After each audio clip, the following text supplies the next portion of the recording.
Прийшли окупанти до нас в Україну, форма новенька, воєнні машини, та трохи поплавився їх інвентар. Байрактар,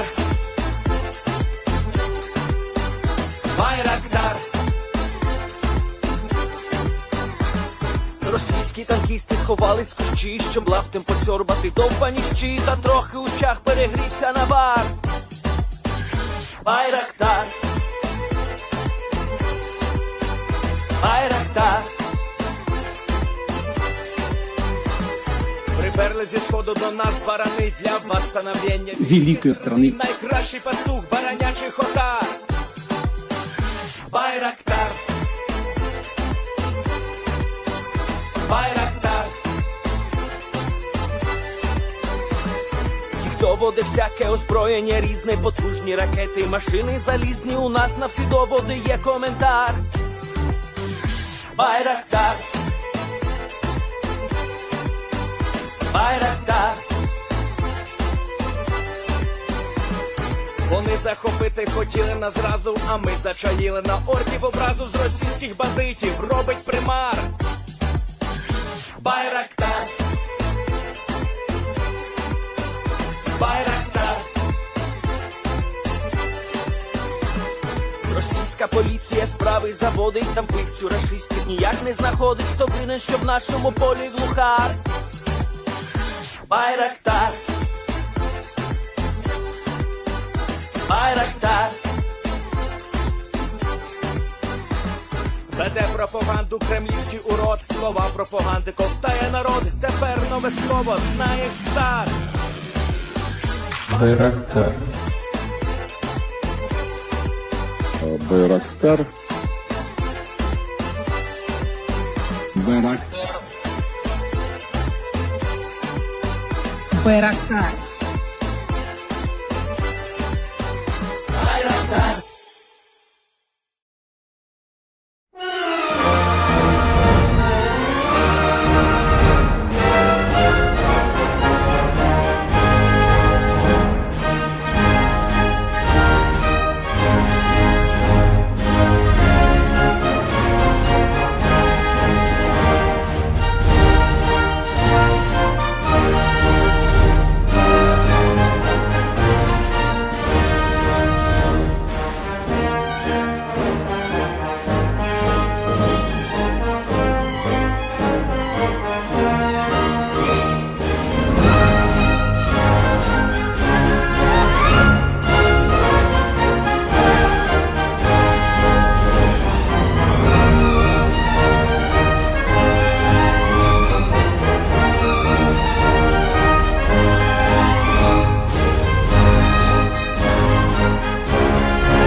Yes. The Leaf Spring Army sends its regards.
Hello, everyone. I'm the Enforcer, and I'm accompanied by Enforcer Matt.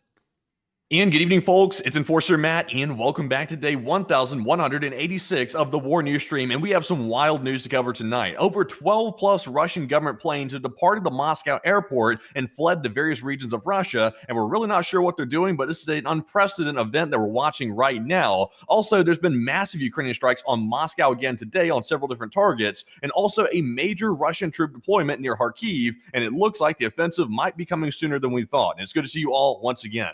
And of course, we're going to be covering the past 24 hours of news from around the world. As we have been able to hear at this very moment, just about 1 hour ago, several dozen Russian aircraft of the Russian Federation's government have taken off from the airport surrounding the city of Moscow and are beginning to flee in all directions away from the city of Moscow and further east into the Russian Federation and further south towards to the Republic of Kazakhstan. We have been able to hear this information just a moment ago, and we're able to track a large amount of these aircraft on Flight Radar 24 as they turned on their transponders hours after leaving the Moscow airport region, thus appearing over the area of Yekaterinburg and Chelyabinsk, while others were appearing near to the area of Aktob, just on the southern side of the Kazakhstan border. We have also been able to hear that at the meanwhile, while this was going on, the city of Moscow has been under a massive Ukrainian drone attack once again today, as dozens of Ukrainian drones have penetrated the Moscow city air defense perimeter, and at the moment we have been able to hear of heavy air defense activity over the city.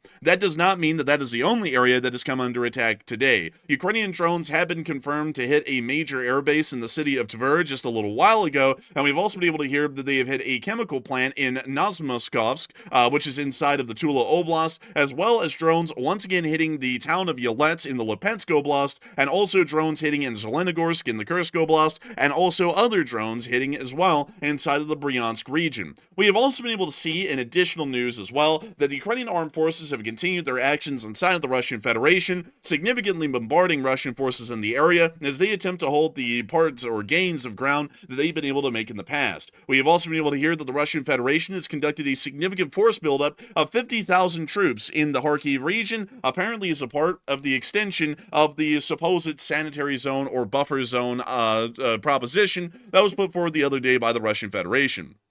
Meanwhile, the Finnish government is now investigating a Russian breach of Finnish airspace, as it was stated that Russian air superiority aircraft around 16 hours ago violated the airspace of the Republic of Finland, and now authorities are currently investigating the matter and possibly looking to create a major diplomatic incident of this breach of sovereignty and the violation of Finnish airspace in a deliberate act by the Russian Federation. This is also coming as the Islamic Republic of Iran is now saying that their forces are on high alert and are awaiting any strikes from the enemy, also grouping the United States of America into that statement of looking for troops or actual actions of enemy forces against the Islamic Republic of Iran, as it does appear that Israel may be within days or weeks of striking the Islamic Republic of Iran's nuclear research and weapon facilities, along with critical air defense, which would be protecting these vital sites. Inside of the Democratic People's Republic of Korea, we have been able to confirm that on the orders of the Workers' Party of Korea and Kim Jong-un personally, the shipyard workers responsible for the loss of the Hochon destroyer, which was lost several days ago, have now been officially arrested, according to the Democratic People's Republic of Korea. They are now going to be held on trial, which is going to be a mock trial, and most likely sentenced to a harsh punishment of life imprisonment and a demotion in the Songbun system to hostile class, or they may actually be subject to death, also with the demotion of their family lineage to one of the hostile class.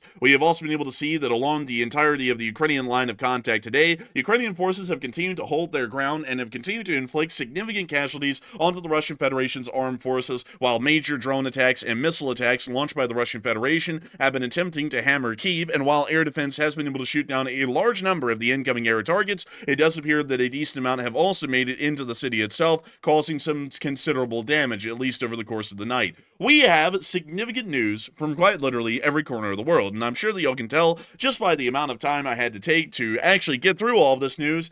It is quite a lot, and that's just all of the big ticket items. That's not all of the smaller ticket items that we also have to cover throughout the course of our news tonight. But moving on from that and on into the Russian Federation and into our largest breaking news story that we were able to hear about just a short while ago, we were able to confirm that dozens of Russian governmental aircraft are now fleeing the Moscow region and traveling throughout the entirety of the Russian Federation, mostly into areas near the Yekaterinburg and Chelyabinsk. We were able to confirm this through Flight Radar 24, where we were able to see a significant number of Russian governmental aircraft in this small area alone had taken off and were flying from the area of Moscow and further on into the Russian Federation. Each and every single one of these aircraft actually hold a livery of the Russian Federation's government, meaning that these are specifically government-operated aircraft. These are not aircraft that are of a civilian airline operated on the behalf of the Russian government, or these airlines are operating for the Russian government. These are actually privately owned by the Russian Federation's government and used specifically for governmental operations. We can actually see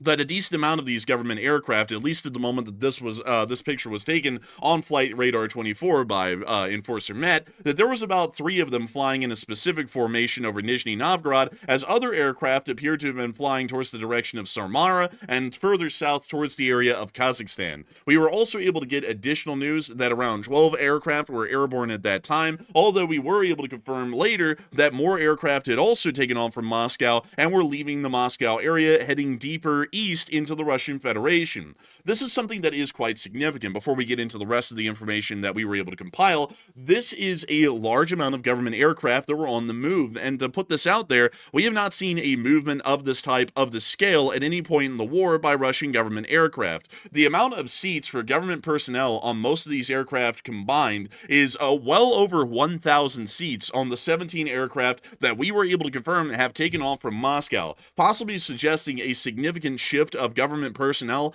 out of the city of Moscow and hypothetically maybe even evacuating the entirety of the Russian State Duma along with staff of the executive office of the President of the Russian Federation, although the exact passengers on board these aircraft are not known at this exact moment. All we know is that this is the largest movement of Russian government aircraft in a uniform movement that we have ever seen so far in 1,186 days. Not only that, Also, one other piece of information as well. You might notice on the actual flight ticket information, if you go back to that first photo right there, it all says all these aircraft are operated by the Russian Air Force. But all these planes are specifically, like the enforcer mentioned, specifically designed to transport senior government and also military officials. And like the enforcer also said, these are large planes. These are not small whatsoever, and they're intended to carry quite a lot of people. So to see this many taking off at one time that we've never seen before in the history of the entire war so far in Ukraine, that is certainly very interesting. And pretty much all these aircraft were generally going out toward the Ural Mountains. They were all heading out that direction.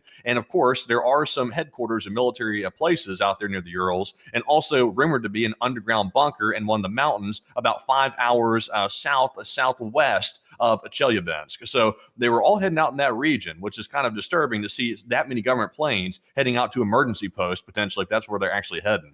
This may be a possible continuance of government operation that is being conducted at this moment, as we usually would see that these kinds of aircraft maneuvers or operations in a larger scale would be a preparation for a larger action that may be coming in the future, or at least there is a significant possibility of that. Continuance of government operations are are conducted whenever it appears likely, at least in the government's mind, that there could be a major national emergency or national crises that may start to debilitate or destroy specific key government centers throughout the Russian Federation, or, for our example, inside the United States. Continuation of government operations are to ensure that there are other subsequent backup offices and headquarters that will be open and operational, that will be able to carry on the tasks and abilities of the first headquarters that was destroyed, if it was destroyed in any kind of a circumstance. Considering that this looks a lot like the Russian version of a continuance of government operation, we may be expecting, or may possibly be seeing, that the Russian Federation is preparing to take wildly drastic actions either against NATO or against the state of Ukraine here within the near future. But that is not to say that that is the only reason that these aircraft could have also taken off, because we do also know that while these aircraft were taking off, the city of Moscow was once again under a very significant attack by Ukrainian drone forces once more. We were also able to hear some other information as well, that all of these aircraft were flying towards the Ekaterinburg area and Chelyabinsk, as we were able to see right here when they did turn their transponders back on, that most of these aircraft were heading in a direction directly due east of the city of Moscow, and heading towards the area of the city of Chelyabinsk and Ekaterinburg. Within this area, there is a Russian secure facility that may be able to house and operate the Russian Federation's government in the event of a national crisis or an emergency. However, that facility is approximately 5 hours away from the city of Chelyabinsk and possibly 5 hours away from any Russian personnel actually making it to that facility. That's to say, if this was a last-minute decision to conduct this situation and have that headquarters operational as soon as possible, that might not be likely. But nevertheless... Well, one other thing as well, to mention this as well, I was actually tracking at least 2 of these Russian government flights when they were heading to Chelyabinsk.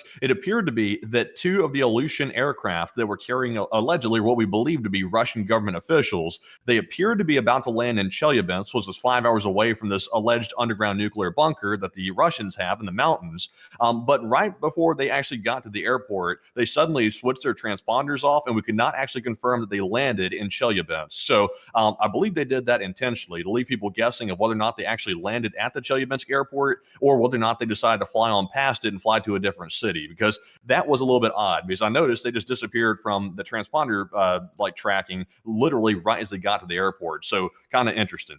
It is a very interesting thing to know that they did turn off the transponders, but one of the locations that they may have possibly landed at was Chelyabinsk, although they may have turned off their transponders to simulate a landing at Chelyabinsk and then press further forward eastbound into the Russian Federation to head even deeper into the country.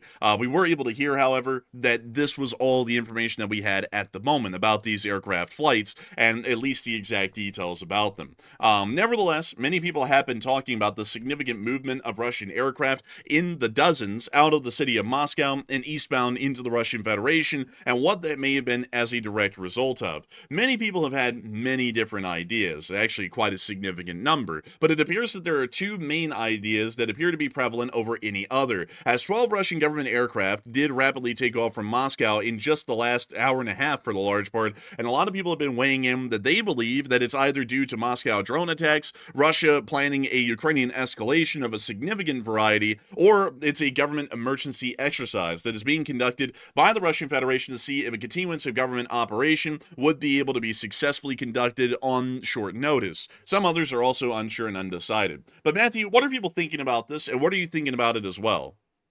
All right, so it looks like about 35% of the audience said it's probably due to the Moscow drone attacks, and they're trying to evacuate as many government officials from Moscow as they possibly can to other areas of Russia to ensure that they are protected and they can't be harmed by the Ukrainian attacks, which have been massive on Moscow over the last few days. While 34% of the audience said Russia is planning a major Ukrainian escalation, and they need to have their government in a safe place in case Ukraine does retaliate strongly. And 18% said it's a government exercise for an emergency, meaning a government continuity exercise, which that is a possibility. But I will say, out of all these options, I'm kind of leaning toward the option this is probably due to the massive Moscow drone attacks. They probably can't guarantee the security of these government officials since they do live inside of Moscow.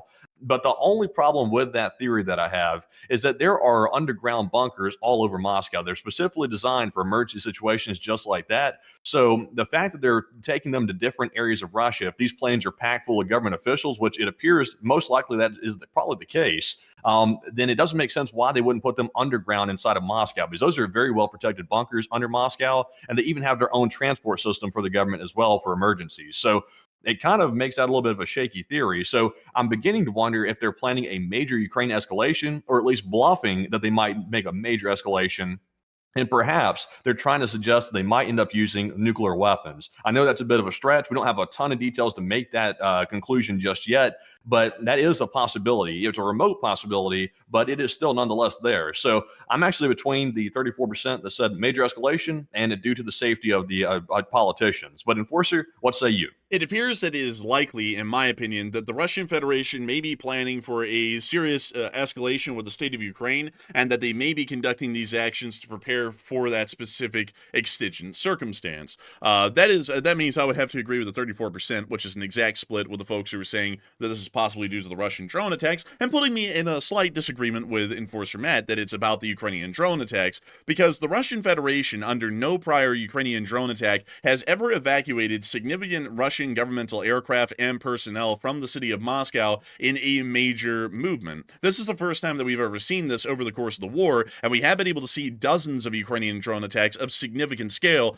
being conducted against the city of Moscow with no such evacuation ever being conducted prior, largely showing us that the Russian Federation is largely unwavering on a governmental operation level to Ukrainian drone attacks, but there is some sort of an additional circumstance that has now popped up that is seeing these aircraft race eastbound and into the area around Chelyabinsk.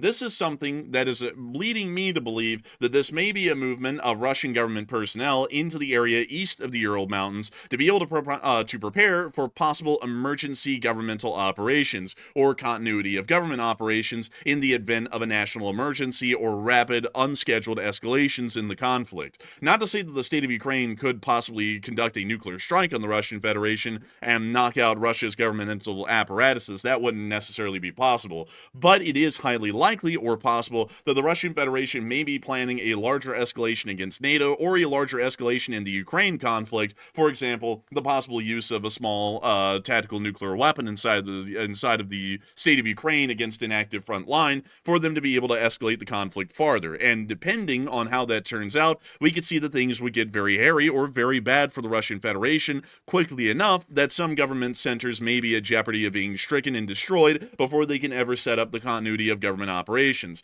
meaning that this might be done as a precaution to make sure that if something drastic happens and a significant governmental operations center or headquarters is knocked out, the continuity of government backup offices are already open and operational to take back control of the government and make sure that there's pretty much no lapse in actual command or control of the Russian Federation during an emergency time. That sounds a pretty big stretch, but there is a good reason for that. Around the area of Chelyabinsk is the Yamanato Mountain Complex area. And let me really quickly pull that up for y'all.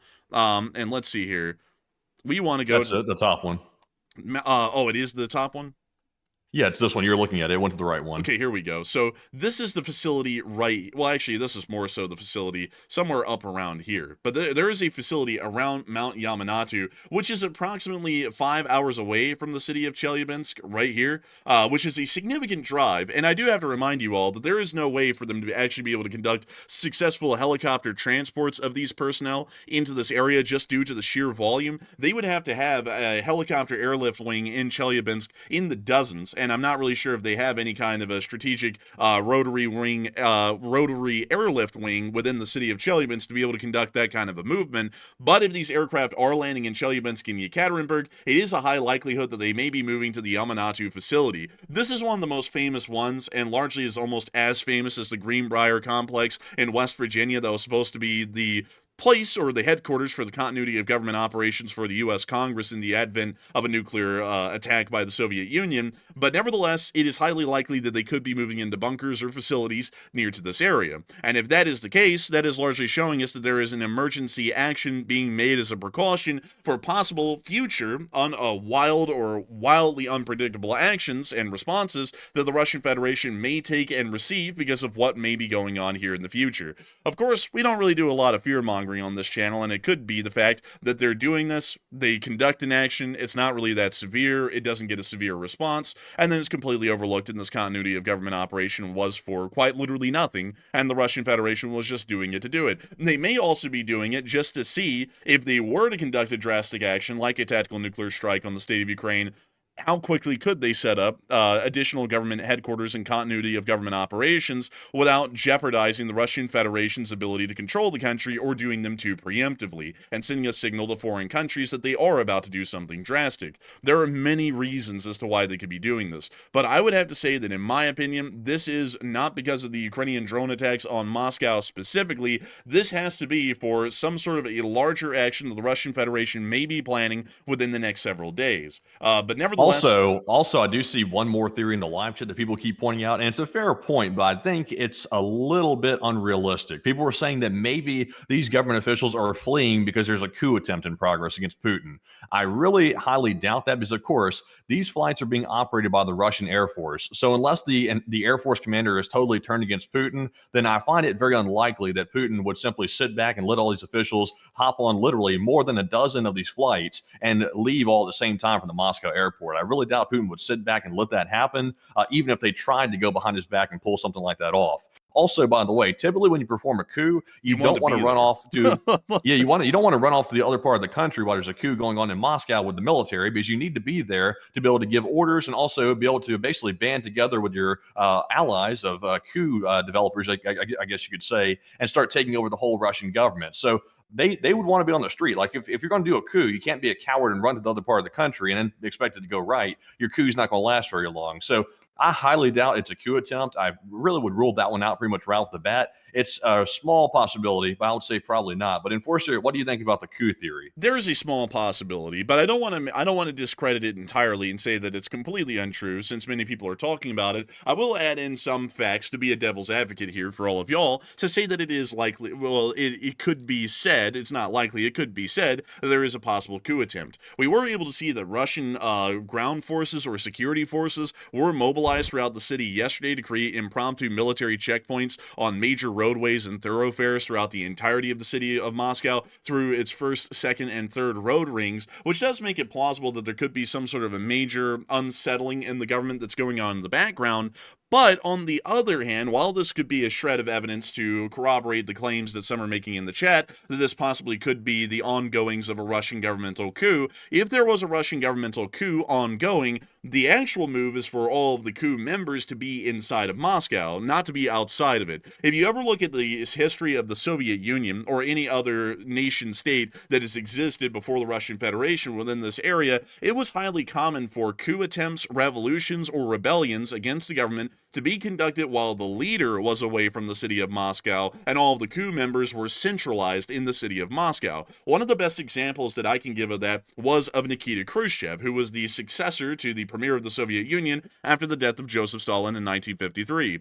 Nikita Khrushchev was unceremoniously removed in the mid to late 60s by the internal committee of the Soviet Union while he was on a trip to his dacha within southern Russia near to the area of Saratov. He simply got a phone call that told him he's no longer the premier of the Soviet Union because the internal committee has ousted him, and they're now going to be putting in, I believe it was Brezhnev in his place, if I'm correct, or it was some other premier during that time. But it is something to note that every single time any kind of a coup has been conducted, and even the power struggle that brought Nikita Khrushchev into power primarily, we were able to see that each and every single time, all of the coup members, or all of the, I guess you could say, power group members, were always inside of the city of Moscow because that is the seat of government of the Russian Federation, and if you actually want to be able to sway or change the course of events on a central governmental level in the Russian Federation, you have to be in Moscow. So the fact that these government personnel are leaving, apparently over 1,000 of them are leaving, just based off of the seating capacity on all of these aircraft combined, it is highly likely at this point that the Russian Federation is seeing that they are starting a continuity of government operation at this moment, and not a ongoing coup attempt. Although there is a small likelihood, a small one at that though, that it could be happening. Still, it is an interesting occurrence, and I have to put this out there. It's the only time that we've ever seen this. And I've seen some people saying they would be fools not to practice a continuity of government operation, and that is true. That is true, that it would be foolish to not conduct one. But that's what they've done for 3 years. We have been covering the Russian Federation and keeping a magnifying lens on the entirety of the country here on this channel for 1,186 continuous days. And we have never seen over those 1,186 days any kind of an air movement operation of the scale, kind, or direction heading out of Moscow and into the area of Chelyabinsk and Yekaterinburg, making this an incredibly odd phenomenon and one that we have never seen throughout the entirety of news coverage history on this channel before. But still, a lot of people are weighing in at the moment what is going on, or what they believe about the flights, and whether they would be connected to a possible coup attempt inside the city of Moscow. And it does appear that while there are a decent amount of people who do believe that a coup may be very likely at this moment, there is also a significant percentage, to correct definition, a simple majority that are saying it's very unlikely at this moment for a coup to be conducted or attempted against Putin. But Matthew, what are people thinking about this, and what are you thinking about it as well? All right. So it looks like 51% of the audience, the majority, said no, it's very unlikely to be a coup attempt, and it's more likely to be something else. While 23% said yes, it's very likely to be a coup attempt, and that's probably exactly why these planes are fleeing. And about 26% were unsure and undecided.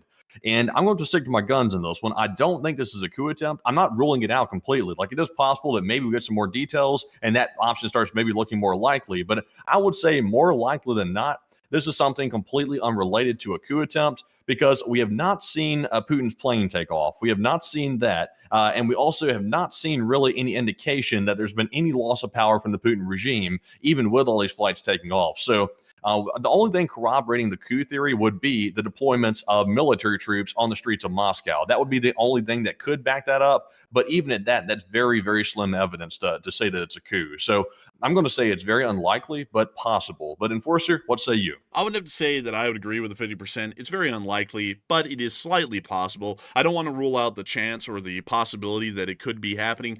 But the thing is that we haven't seen enough internal security operations by the Russians in Moscow yet to show that that is going on. Because while we do know that Putin may possibly be an unpopular figure within the Russian military right now, that does not mean that the entirety of the government would turn against him and there would be no loyalists. There always will be loyalists. For one, for example, any internal security services like the FSB are going to be guaranteed to be loyal to Putin. It is an apparatus of his power inside the Russian Federation, and has been called upon many times to be able to conduct his biddings to make sure that any political opponents, rivals, or uprisings were taken out. Take a look at Yevgeny Prigozhin or Alexei Navalny, just as examples, or any other person in the Russian Federation who has ever gone vehemently and publicly against Putin's rule. They have all been silently dealt with, and that was by the FSB. The FSB is not just a group of spies that act kind of like a cool James Bond. The FSB, for the large part, is a paramilitary force and can operate as light infantry in the city if necessary, meaning that if the army was turning against Putin right now, we would be seeing that FSB or internal internal security forces would be rolling into the streets of Moscow in incredibly large numbers, and emergency defensive barricades would be created inside of the streets, which is something that we have no video or picture evidence of at this moment to be able to show. So if this is an ongoing coup, it would be the quietest coup that has ever been conducted in history,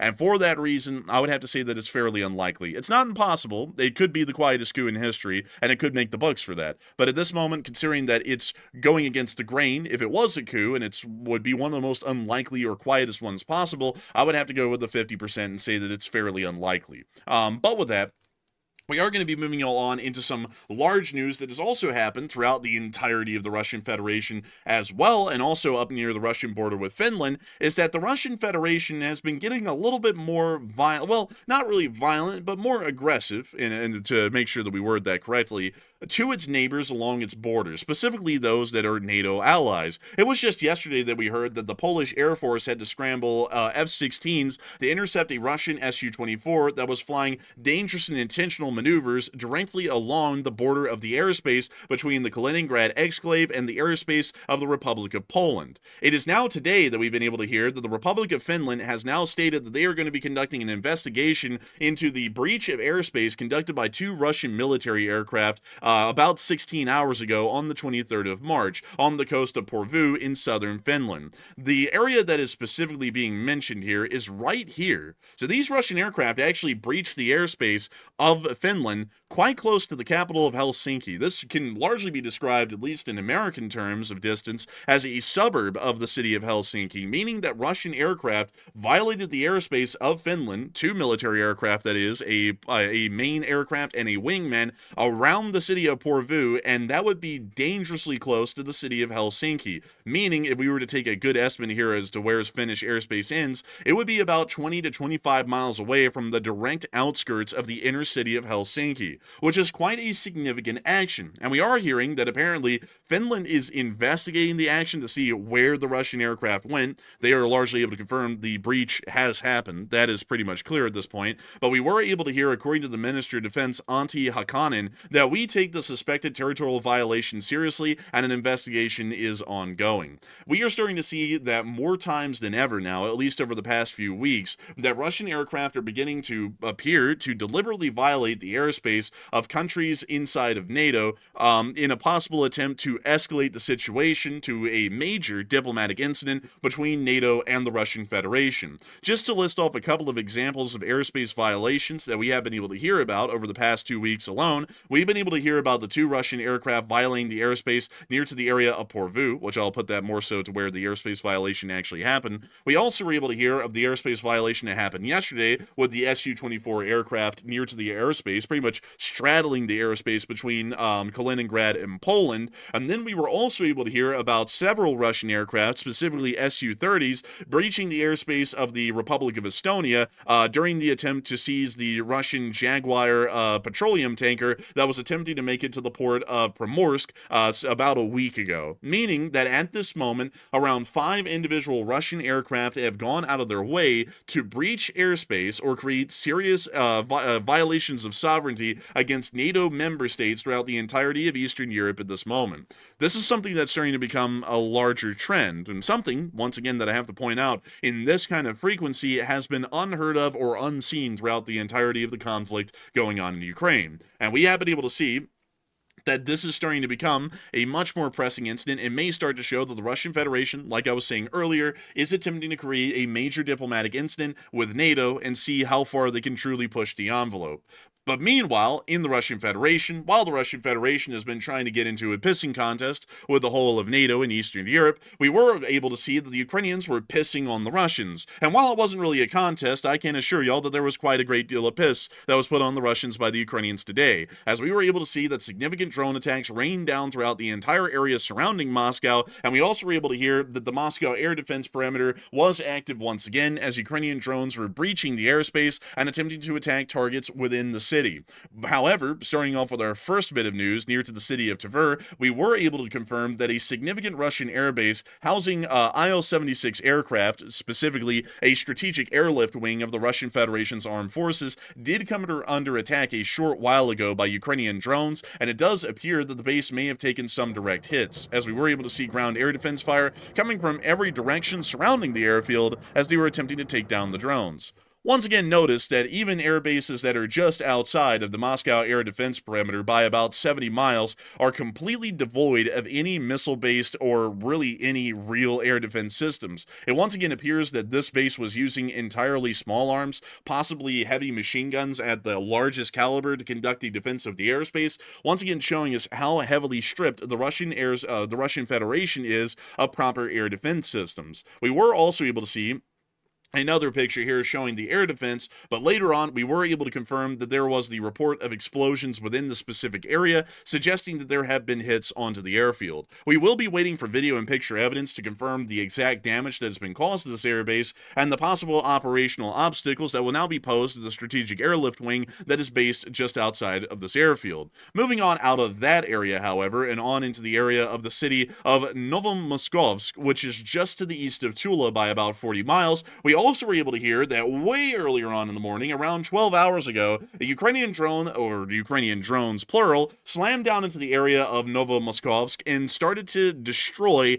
a Russian chemicals plant that has been used to produce chemical compounds and substances that have been used by the Russian Federation's military in the war in Ukraine, which we can see in this clip right here.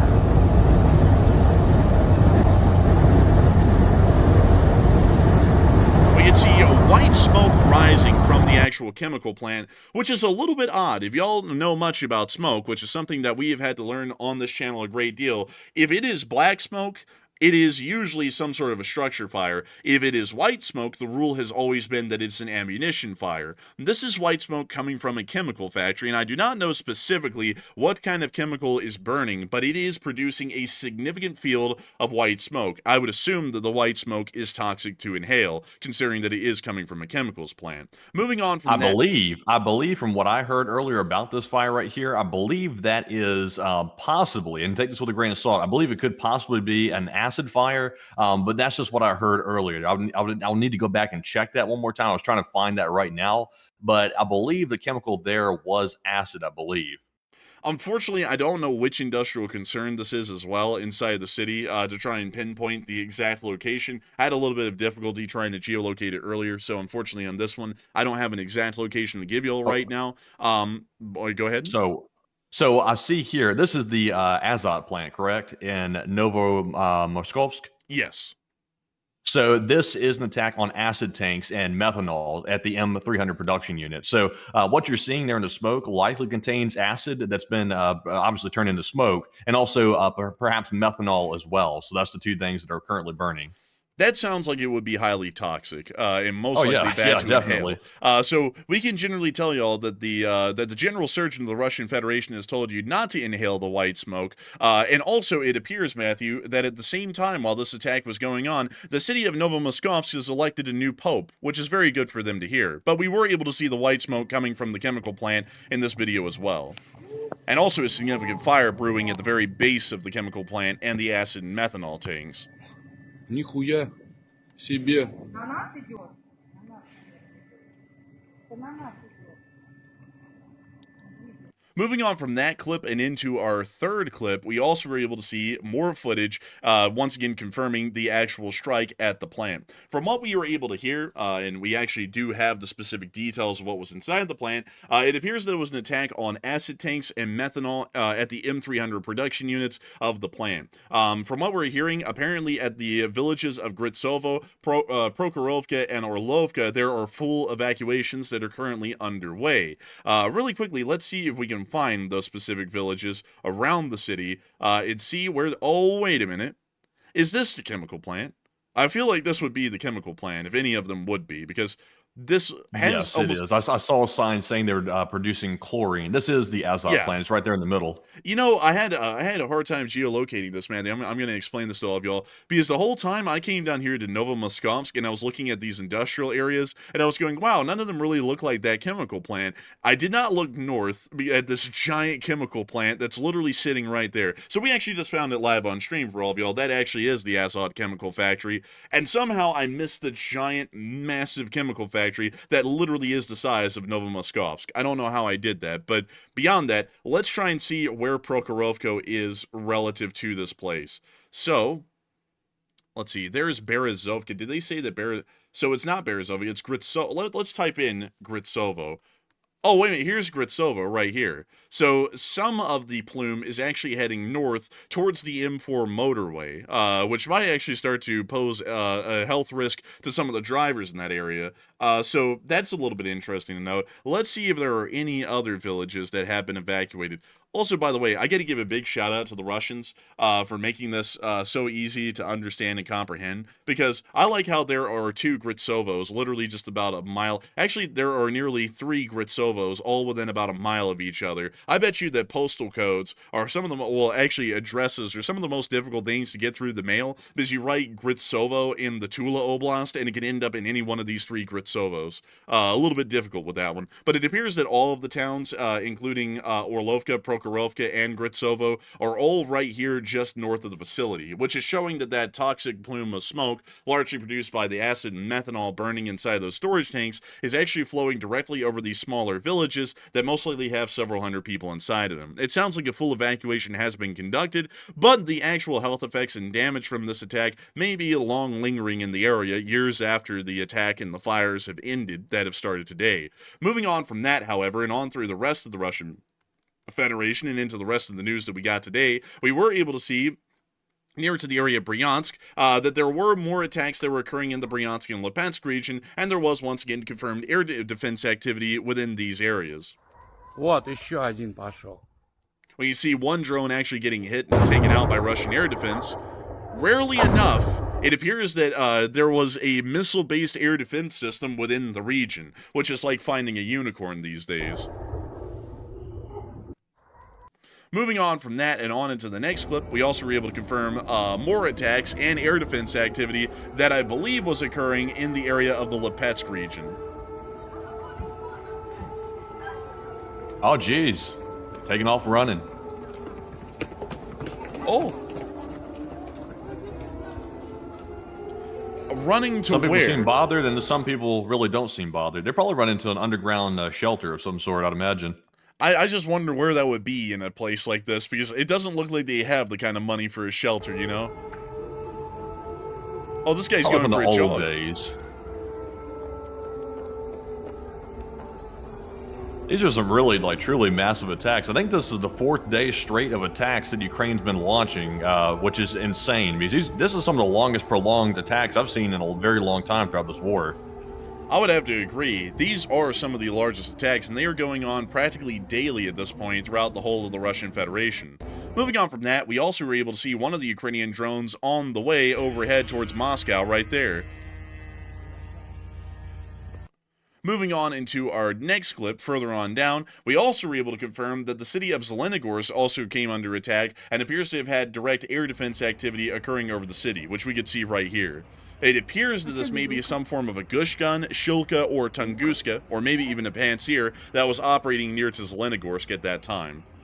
Because we can actually see that unlike small arms fire like machine guns, these are actually proximity fuse air defense shells, which largely would come from a larger caliber air defense system, like a 23 or 30 millimeter anti-aircraft gun. Moving on from that and into our next clips inside of the Lipetsk Oblast, we were able to confirm that the city of Yelets had taken significant damage from yesterday's drone attacks, as satellite footage has confirmed that the main assembly and manufacturing hall of the energy plant has sustained critical damage and appears to have been completely destroyed from the drone attacks. We were able to confirm just from this picture alone that 4 independent drones, due to the 4 individual craters that we can see right here, did hit the facility directly, and the fires consumed most of the interior of the building. The fires may have raged hot enough to knock out a lot of the industrial machinery inside, and also considering that this factory specialized in the operation and production of lithium-based batteries, which burn at an incredibly high temperature when ignited, that may have caused further damage within the facility, and may have also continued to help to destroy the industrial machinery inside used to produce those battery systems. Beyond that, the city came under attack for a second time again today, as we were able to confirm in this footage, which is actually confirmed to be in the city of Yelets in this clip, that the city had come under attack.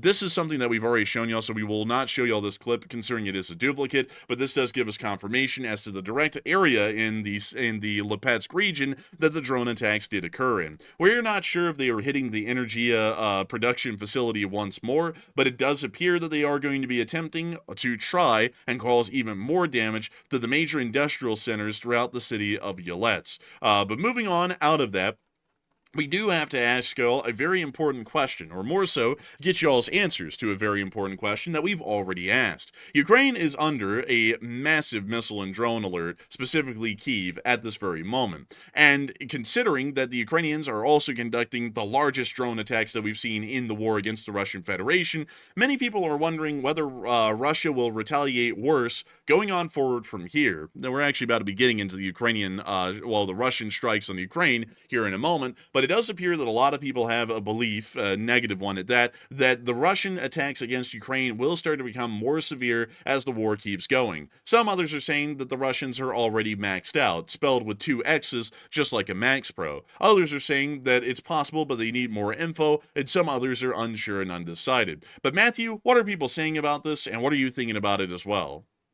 And on this one, it looks like 63% of the audience said yes, Russia will be more severe in its response from this point forward on the massive attacks that Ukraine's been conducting on Moscow and other regions of Russia, while 19% said no, Russia is already maxed out and really has nothing else to leverage against Ukraine when it comes to attacking them in retaliation, while 10% said possibly, but we need some more information. And I would say that I think Russia is about to retaliate much harder. We're already seeing tonight that they're retaliating very bad. And of course, when Russia retaliates, they're not simply striking military targets, they're striking a ton of civilian targets. And we have the video of that tonight showing just how bad Russia is targeting places like Kyiv. There are literally fires burning all over the city of Kyiv tonight. And once again, mainly civilians all in these places, not really military.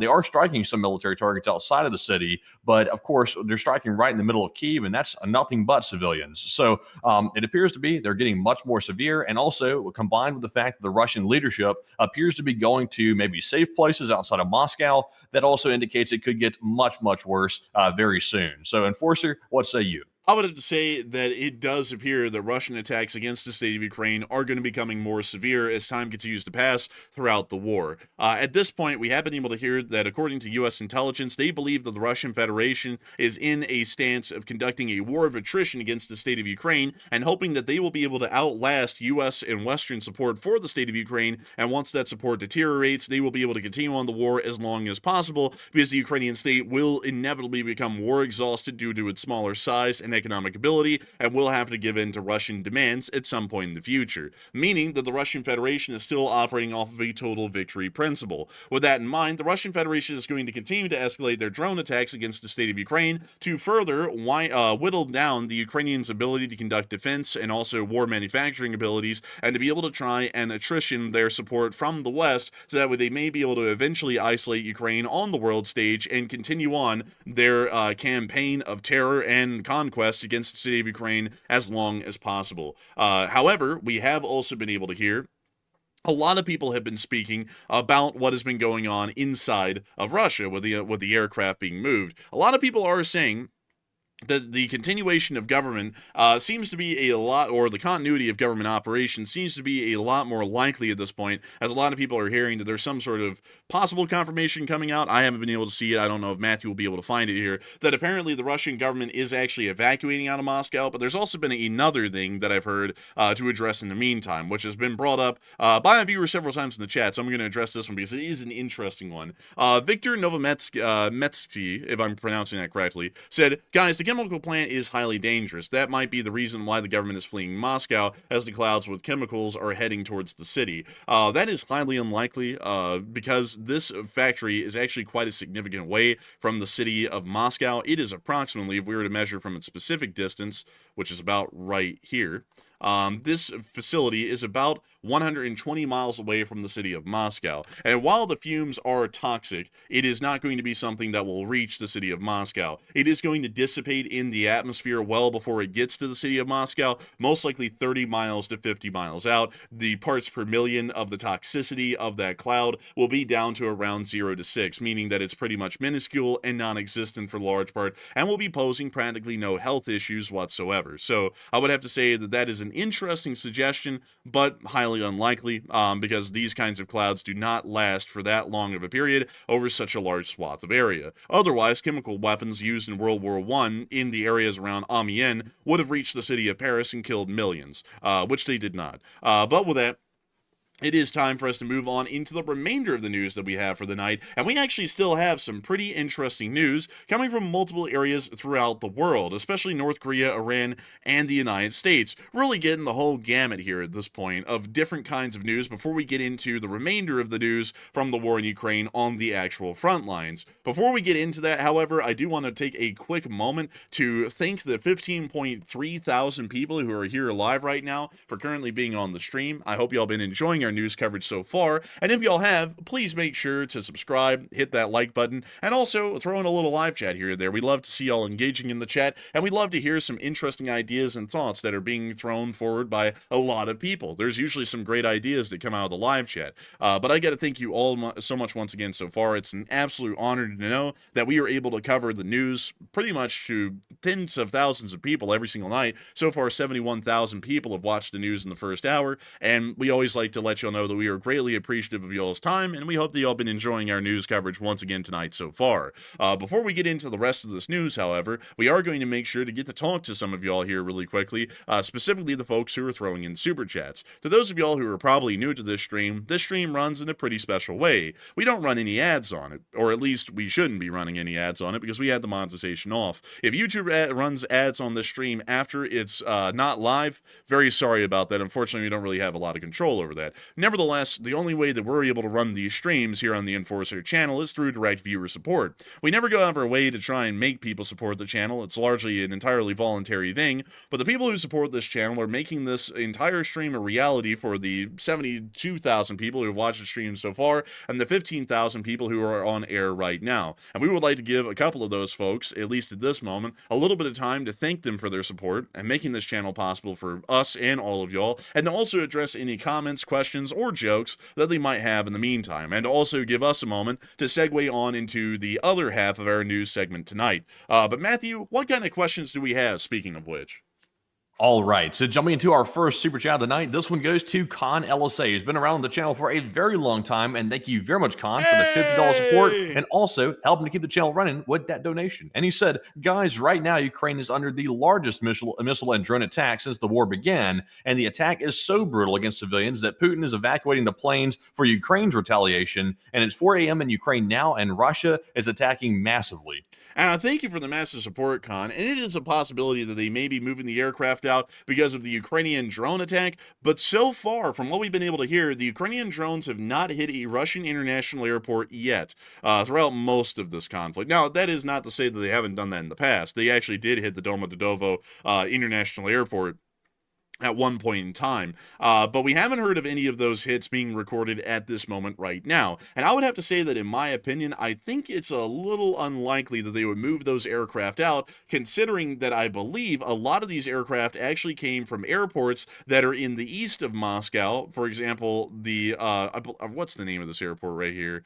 The Pomyatnik airport right here. I believe this is where a lot of the government of Russia's aircraft are actually housed and operated from, which would be a pretty tough sell for the Ukrainians to be able to hit, at least because it's on the very other side of the Moscow air defense perimeter, and there is a significant, and I mean significant, amount of air defense that actually is around the city of Moscow at this point. Not to say it's entirely impossible, but it would be a little bit of a tough one for them to be able to pull off, especially if they're flying straight through the air defense perimeter. They would most likely get shot down. But still, I have to thank you for the support and help of this channel to keep on running, but I still think, in my opinion, it's a continuity of government operation being conducted by the Russians, either as a drill or as an actual course of operation because of possible drastic actions that Russia will be taking in the coming days, considering that these headquarters will take days to set up and get operational. And so with that, I hope that does address that the best I can, but thank you so much once again for the massive support, Con LSA, and helping this channel to keep on running, because folks like you make this channel possible, and throwing in interesting points like that lets us all think for a moment about the possibilities of what Russia really is doing, because while I still think it's a continuity of government operation, it's not out of the question that it may have actually been a direct result of the Ukrainian drone attacks on the city of Moscow either. And so with that, a big thanks to you so much once again, and with that, we are on to the next one. All right, and our second super chat goes to Robert Nicholson, who puts in a 50 as well. And huge shout out to Robert for the generous support also, and helping to keep us in business and working hard to report the news. And Robert said, great tireless work, and thank you. Hey, and thank you so much for enjoying our great tireless work. We always know when we do great tireless work, because there's always some people who will come into the stream when we do it, and they'll come into the live chat, and they'll say, what kind of clickbait is this? And we know that when we see comments like that, we have absolutely cooked on the news, because absolutely nobody else has covered it yet, and that's the only reason why they say that we've kind of figured that out at this point, because a lot of people apparently are so used to YouTubers not really doing their job and just kind of like copying and pasting mainstream news stories. They don't actually believe that a YouTube channel can beat the mainstream news, kind of like we do all the time. That's just kind of what we're known for at this point on YouTube. But beyond that, I gotta say, it's a massive thing to know that you appreciate the channel greatly and are helping to support it and keep it running so that we would continue to be ahead of the news game, pretty much ahead of everyone else on the internet. And of course, it is a great thing to know that you enjoy that. The only person who gives us a run for our money, at least at this moment out there on the internet,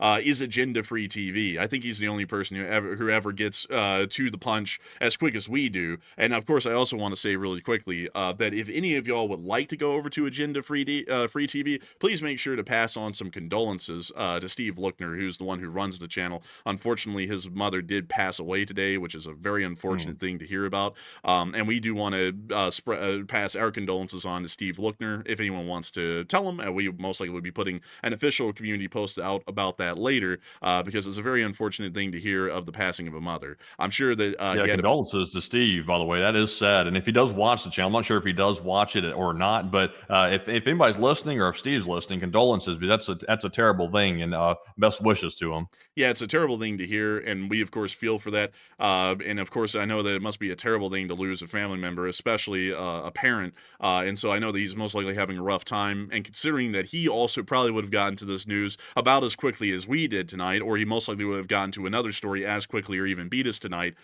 He's pretty much the only person who does world news at this kind of level. We did want to pass on our condolences because he's heavily respected in the global news reporting community, and we just want to make sure to have the entirety of the LSA try and send their condolences and also pass our official condolences on as well. But moving on from that, I do thank you massively for support and helping this channel to keep on running, and thank you so much for the kind words to this channel and helping us to keep it running so that we can make sure to keep on getting out the major world news when it's happening. And so with that, we are on to the final question of the segment, and then we're going to be getting on into the rest of the news. All right, and our last one goes to Cliff H, who put in a generous $31 donation, and thank you very much, Cliff, as well, for the $31 support. And he said, great job as usual, and any news on the laser air defense systems, aka the Trident, that Ukraine planned to deploy in LSA? Very good question. I thank you for the support. Now, the directed energy weapons are still largely in development throughout most of the First World and also the Second World, which includes the People's Republic of China. But we've never really seen them actively deployed. There is quite a decent amount of weapon systems out there, directed energy weapons. For example, the Dragon's Fire from the United Kingdom. We also have the Helios system here in the United States, which was successfully tested from an Arleigh Burke-class destroyer about several months ago. The Australians have the Thor, the Israelis have the Iron Beam, but the Ukrainians specifically have the Trezub, or the Trident system, that they have been trying to field as their operational directed energy weapon. So far, we have never seen it actually deployed in combat, and that's largely showing us that while it is technically in service, it is still going through a decent amount of teething problems, or there may not be the necessary manufacturing and tooling capabilities inside the state of Ukraine to be able to mass produce these systems and put them out as the forefront of close-in weapon systems, air defense protections. That's what I would have to assume at this moment, because I did try and research that a little while ago off air, about several days ago, and it does appear at this point that while the Trezub technically is in operation, it doesn't appear that it's ever been mass-produced or fielded on a front-wide level or even on a point-based air defense level near to a major city like Kyiv. So for that reason, we have to assume that there's most likely a very low number of them. They're most likely still within their prototyping phase, and they have not entered mass production, or it may be that the actual cost of producing these systems may not be economically viable. While they are still cheaper to fire than conventional air defense systems, that is not to say that the weapon systems itself may be cheap, especially for the Ukrainians to produce, considering that their nation has a GDP that is wildly small. And I do have to remind everyone of that the Ukrainian GDP is only $178 billion annually, and that was in 2023, in the middle of the last reporting year of GDP figures that we have. And with that in mind, there's not really a lot of money to go around. The Russians right now have a military budget of around $200 billion. The Ukrainians right now have a military budget of, I believe, about $50 to $70 billion without external foreign support. So for them to be able to produce that without a large amount of continued foreign support coming in, that will be able to break up their funding monotony and allow them to invest in these kinds of things, it might be a little bit difficult for them. But still, I hope that does address that the best I can, and I thank you once again for the support and helping this channel to keep on running, because it is folks like you who help to make this thing possible and help us to keep it running. But with that, it is now time for us to move on into our next bits of news, which is the international news and also the actual Ukrainian frontline news from the front itself. But segueing us as gracefully as we can, we are going to be going to the United States first, as we were able to hear that U.S. intelligence today came out with a scathing summary of what the future of the war is really going to look like, or at least what Russian ambitions in the war in Ukraine are beginning to coalesce into, as Putin remains committed to victory in Ukraine, according to U.S. intelligence. A new assessment says Moscow is betting on a war of attrition, aiming to wear down Ukraine's resistance, demoralize the population through its acts of terror, and wait out Western support. Despite its slow advances, Russia likely sees the pace as acceptable, although the Russian citizenry and the thousands of Russians who are getting wounded and killed every day may not be seeing that kind of pace as acceptable for too long. And also the Russian economy, which is currently crippled and nearly dead, may also not be seeing the war as an acceptable pace at this given moment in time. The Republic of Turkey also unveiled today a new jet-powered Baykar drone, which we were able to see a video of here, and we have been able to hear rumors that this may possibly be provided by the Republic of Turkey to the state of Ukraine in the future.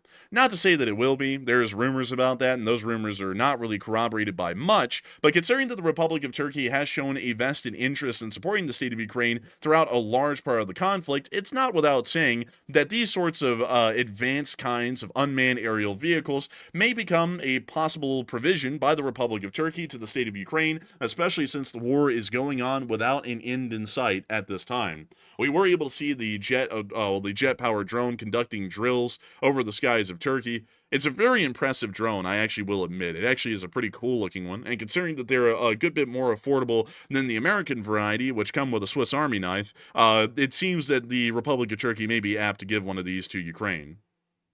Yeah, it looks a lot more advanced than the TB2 by a long shot. Obviously, the TB2 uses a propeller for propulsion, and this one's using a jet, so that's already a huge advantage. But it just looks a lot sleeker. I wonder what the range and specs is on this thing. Like, how much more range do they get and payload? I actually don't know. It's a good question. I would assume that this thing probably has a fairly decent range, but I would also assume that one of its main advantages is speed and also the low visibility profile of the actual fuselage, which might help it out in a more contested airspace like we're seeing in Ukraine right now in conducting strategic level reconnaissance. Probably so, and also the looks department, a huge improvement on them is the TB2 looked pretty cool, but just from a coolness factor, this one right here is on another level. The canards on the front, or canards, however you say it, that's a pretty cool touch.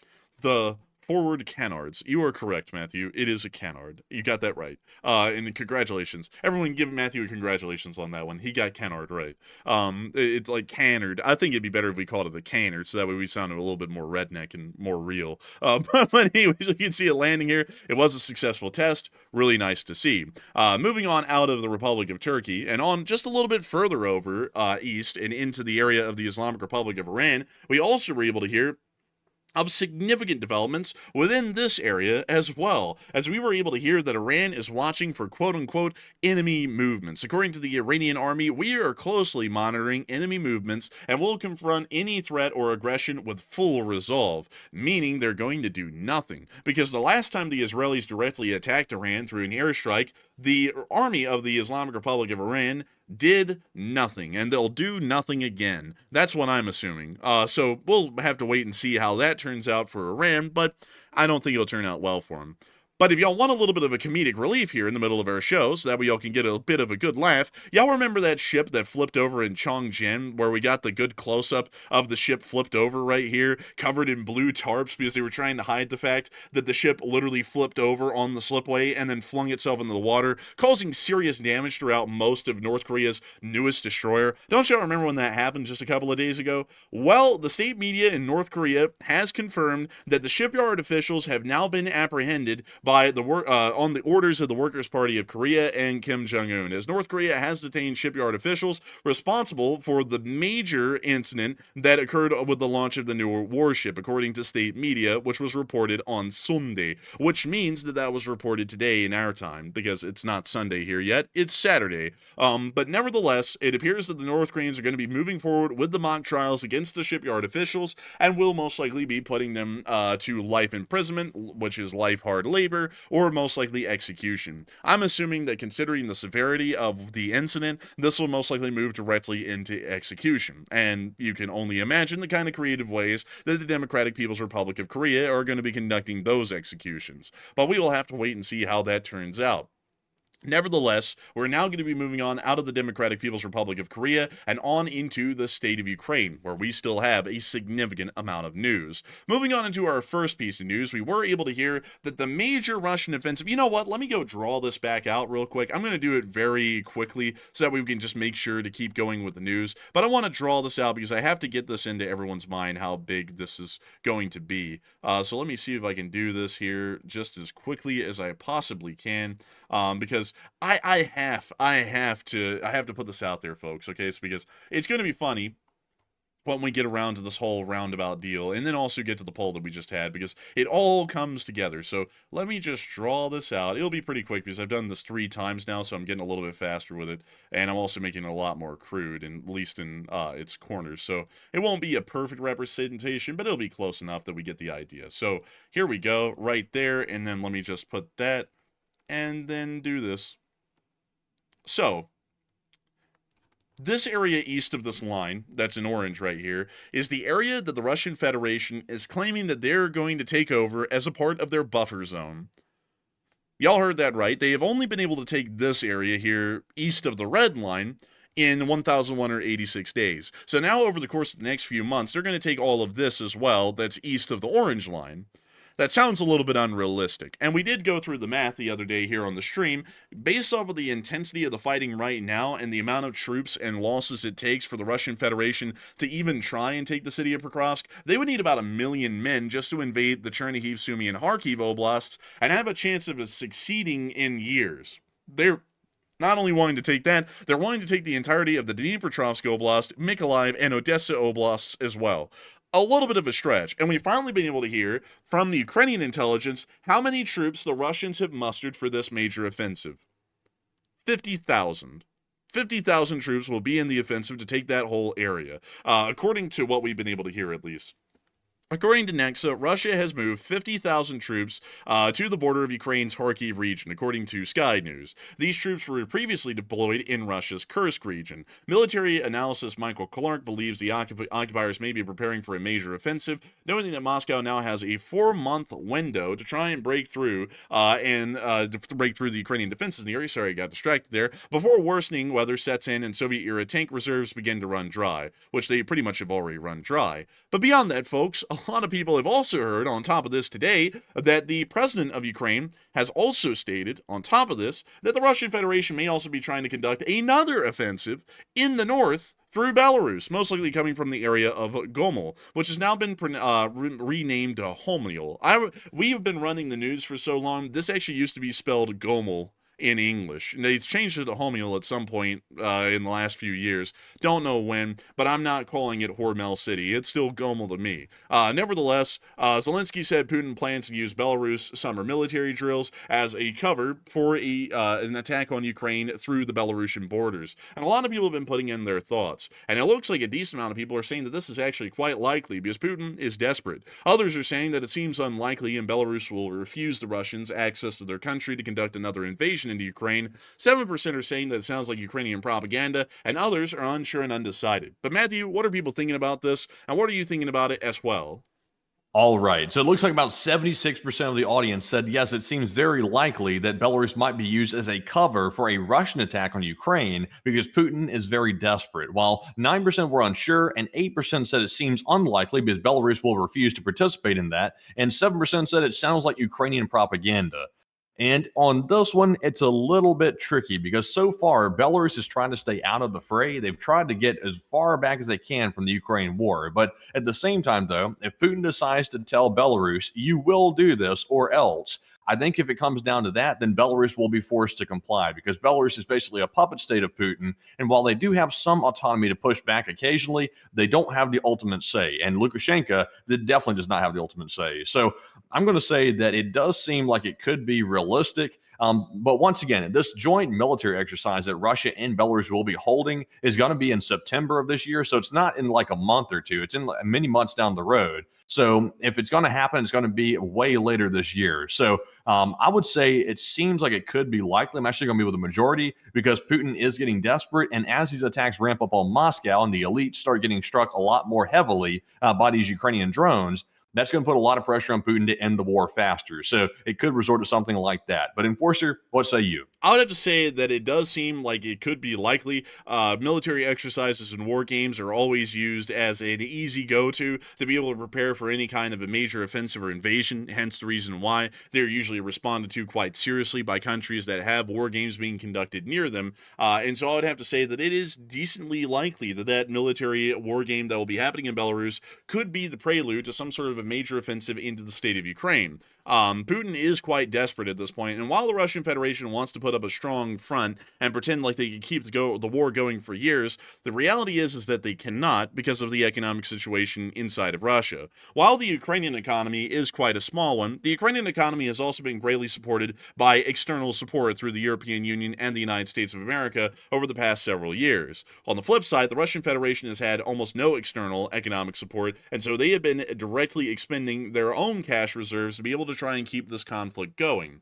With that in mind, Russia's running out of money, and also Russia's running out of economic access to be able to keep selling their goods to keep their companies alive. And considering that major companies like Gazprom, Lukoil, Rotsomesh, and others have pretty much started to lay off tens of thousands of workers, or have pretty much decided to halt production in most facilities due to the apocalyptic economic situation in the Russian Federation, it's highly likely that the Russians can't really keep this going on much longer than 2 years before the economy completely collapses under them, and major civil unrest will begin because of the lack of opportunity or the lack of really a basic living wage to be able to get a bite to eat will start to set in on the Russian public and will start to destabilize the internal government or the central government, no matter how much the Russian Federation tries to insulate it. With that in mind, I think that it's highly likely that the Russians will be trying to grasp at straws here and conduct any offensives that they could, practically crapshoots at this point, to see if they can find a miracle way to force the war to an end before the Russian economy comes to an end instead. That would be at least my opinion on the matter at the moment. But moving on out of that and on into the remainder of the news that we have tonight, we were able to confirm that the area around Kyiv has come under a significant attack overnight. Over the course of about the past 24 hours, 264 drones and missiles have been fired into the state of Ukraine's airspace, with around 6 of those missiles being shot down, 128 drones also being directly shot down as well, along with another 117 drones being taken down through electronic warfare measures, meaning that a significant amount of these drones and missiles actually did end up getting shot down, approximately about 140 of, well, actually 240 of them or so. But that does not mean that they did not go without taking serious hits. A lot of these were actually targeted directly at Kyiv, and we were able to see and hear that significant damage was being caused to the city of Kyiv directly above these people's heads. Now let me go and get y'all the actual footage of that here from Twitter, because we rarely ever show this on the channel, but considering that this was one of the biggest attacks that has happened in the area of Kyiv recently, we want to make sure to be able to show y'all what exactly this really looked like, because it was a very crazy sight, to say the least. Let me see here if I can scroll down far enough. We've been reposting like fiends today. Well, Matthew's been reposting like a fiend today. But here we go. Let me go show y'all this. Above these people's heads in the metro, this is actually what the city of Kyiv was looking like above. Missiles, from what we largely understand, were the airborne bombs that the Russians were able to get through. Pretty much all of the drones were shot down, and the missiles, considering that they have a high explosive yield, were raining hell on the city of Kyiv. That's why we see that a lot of people actually did break into the metro stations tonight to try and wait out the airstrikes, because they were quite severe above.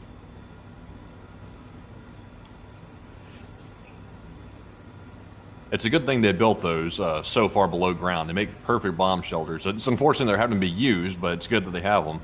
Yeah, it's a really lucky thing that the Soviet Union was paranoid and they built these this underground. Kind of one of the few things that the Soviet Union did in Ukraine that actually was positive. But still, it's an unfortunate thing to see that they're having to be used, and there's a lot of children down there as well. We also got to see a Shahed hitting inside of Kyiv. One of the few that we actually were able to confirm made it into Kyiv, but it appears to have blown up right outside of this guy's indoor storage unit.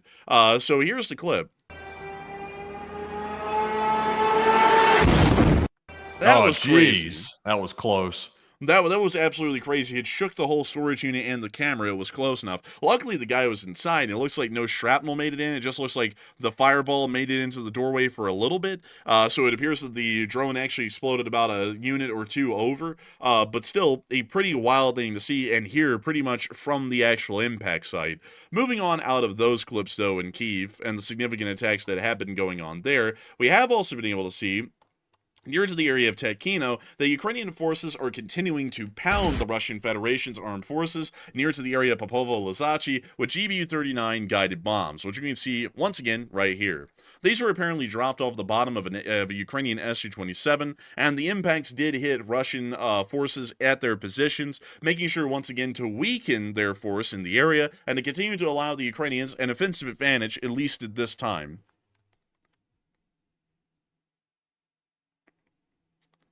That's the end of that clip right there. But moving on out of that and on into our next clip further on down towards Suja, we also got to see a Russian electronic warfare system getting destroyed as well by the armed forces of Ukraine. This appears to have actually been directly within the town of Suja, which was retaken by the Russians about a month ago. And it appears that the Ukrainians did not take to that kindly and are making sure to destroy any Russian assets that are now found within Suja at this point.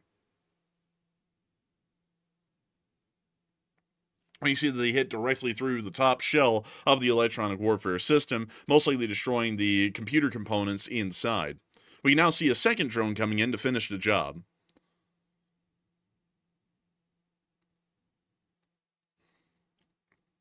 And here comes the impact.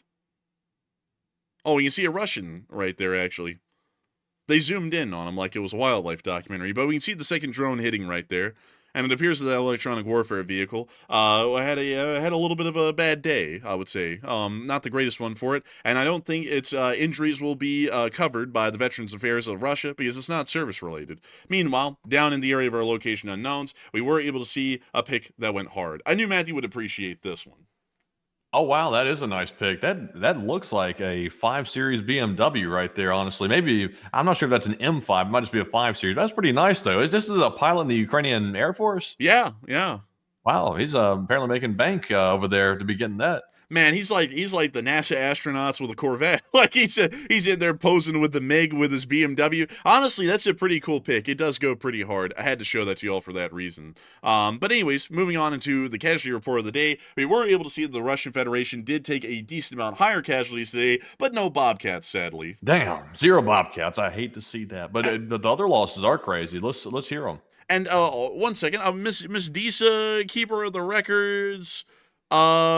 I don't see Miss Disa, keeper of the records, on here today. Unfortunate. Hopefully Miss Disa, keeper of the records, is out there working on the records right now. But it's totally fine because that is a luxury. But sadly, I was not afforded that luxury tonight. Nevertheless, a big shout out to Miss Disa for always putting in the record keeping on the casualty reports because she's done it every day for hundreds of days. And of course, nobody. Oh, she actually posted it. Let me go back and check because let's see here. Let me go back and check because it wasn't showing up. Let's see. How about probable spam?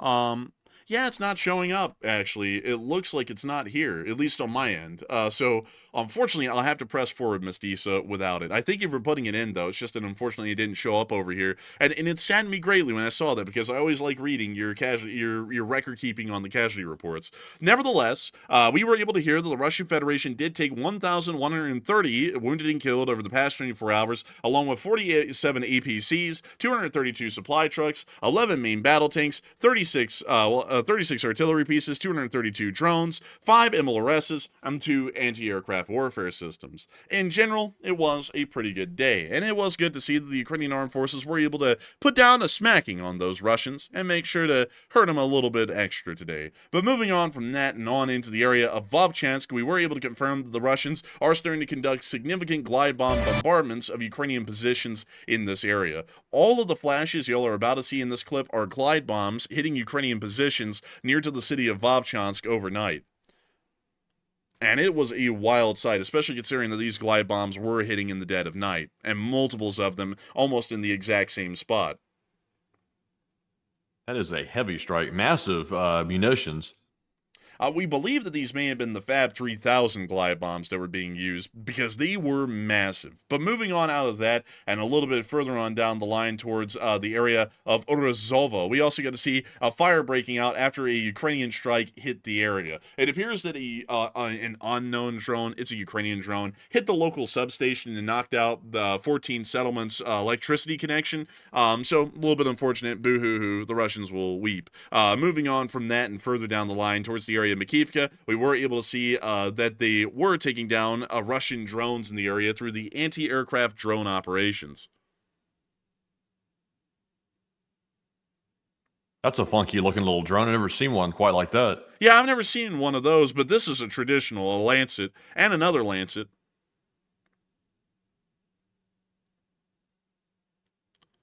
That's the Horton Here's a Ho Flying Wing.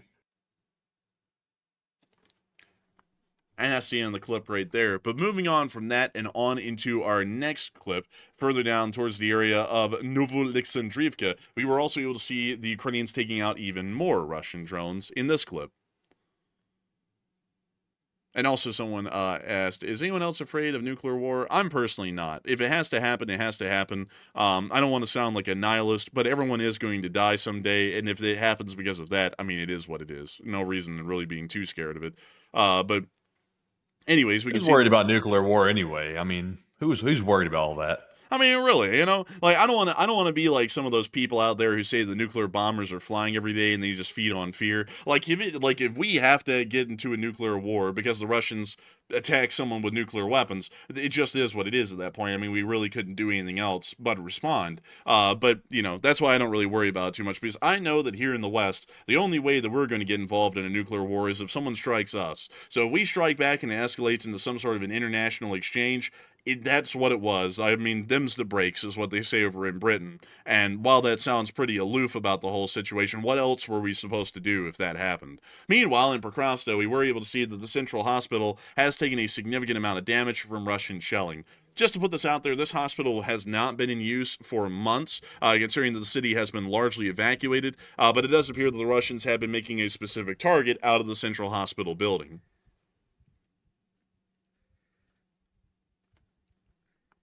Поотлетало нахрен всё, людей крышу посносило, шифер, все остальное. Лога нет, и центр здания пролетело.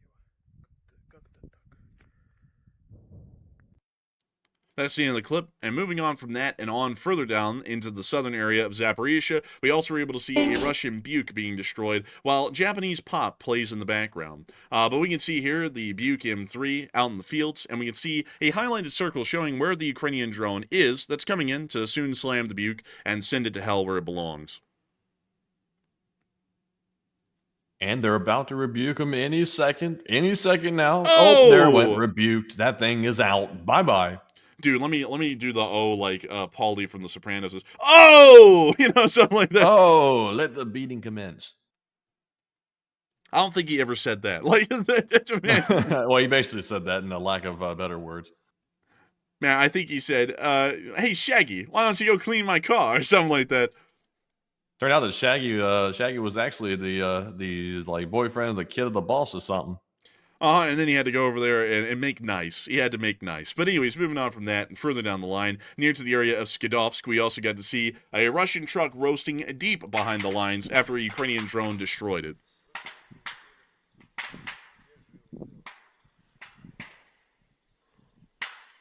Sounded like Orville Redenbacher down that street, the way that truck be popping.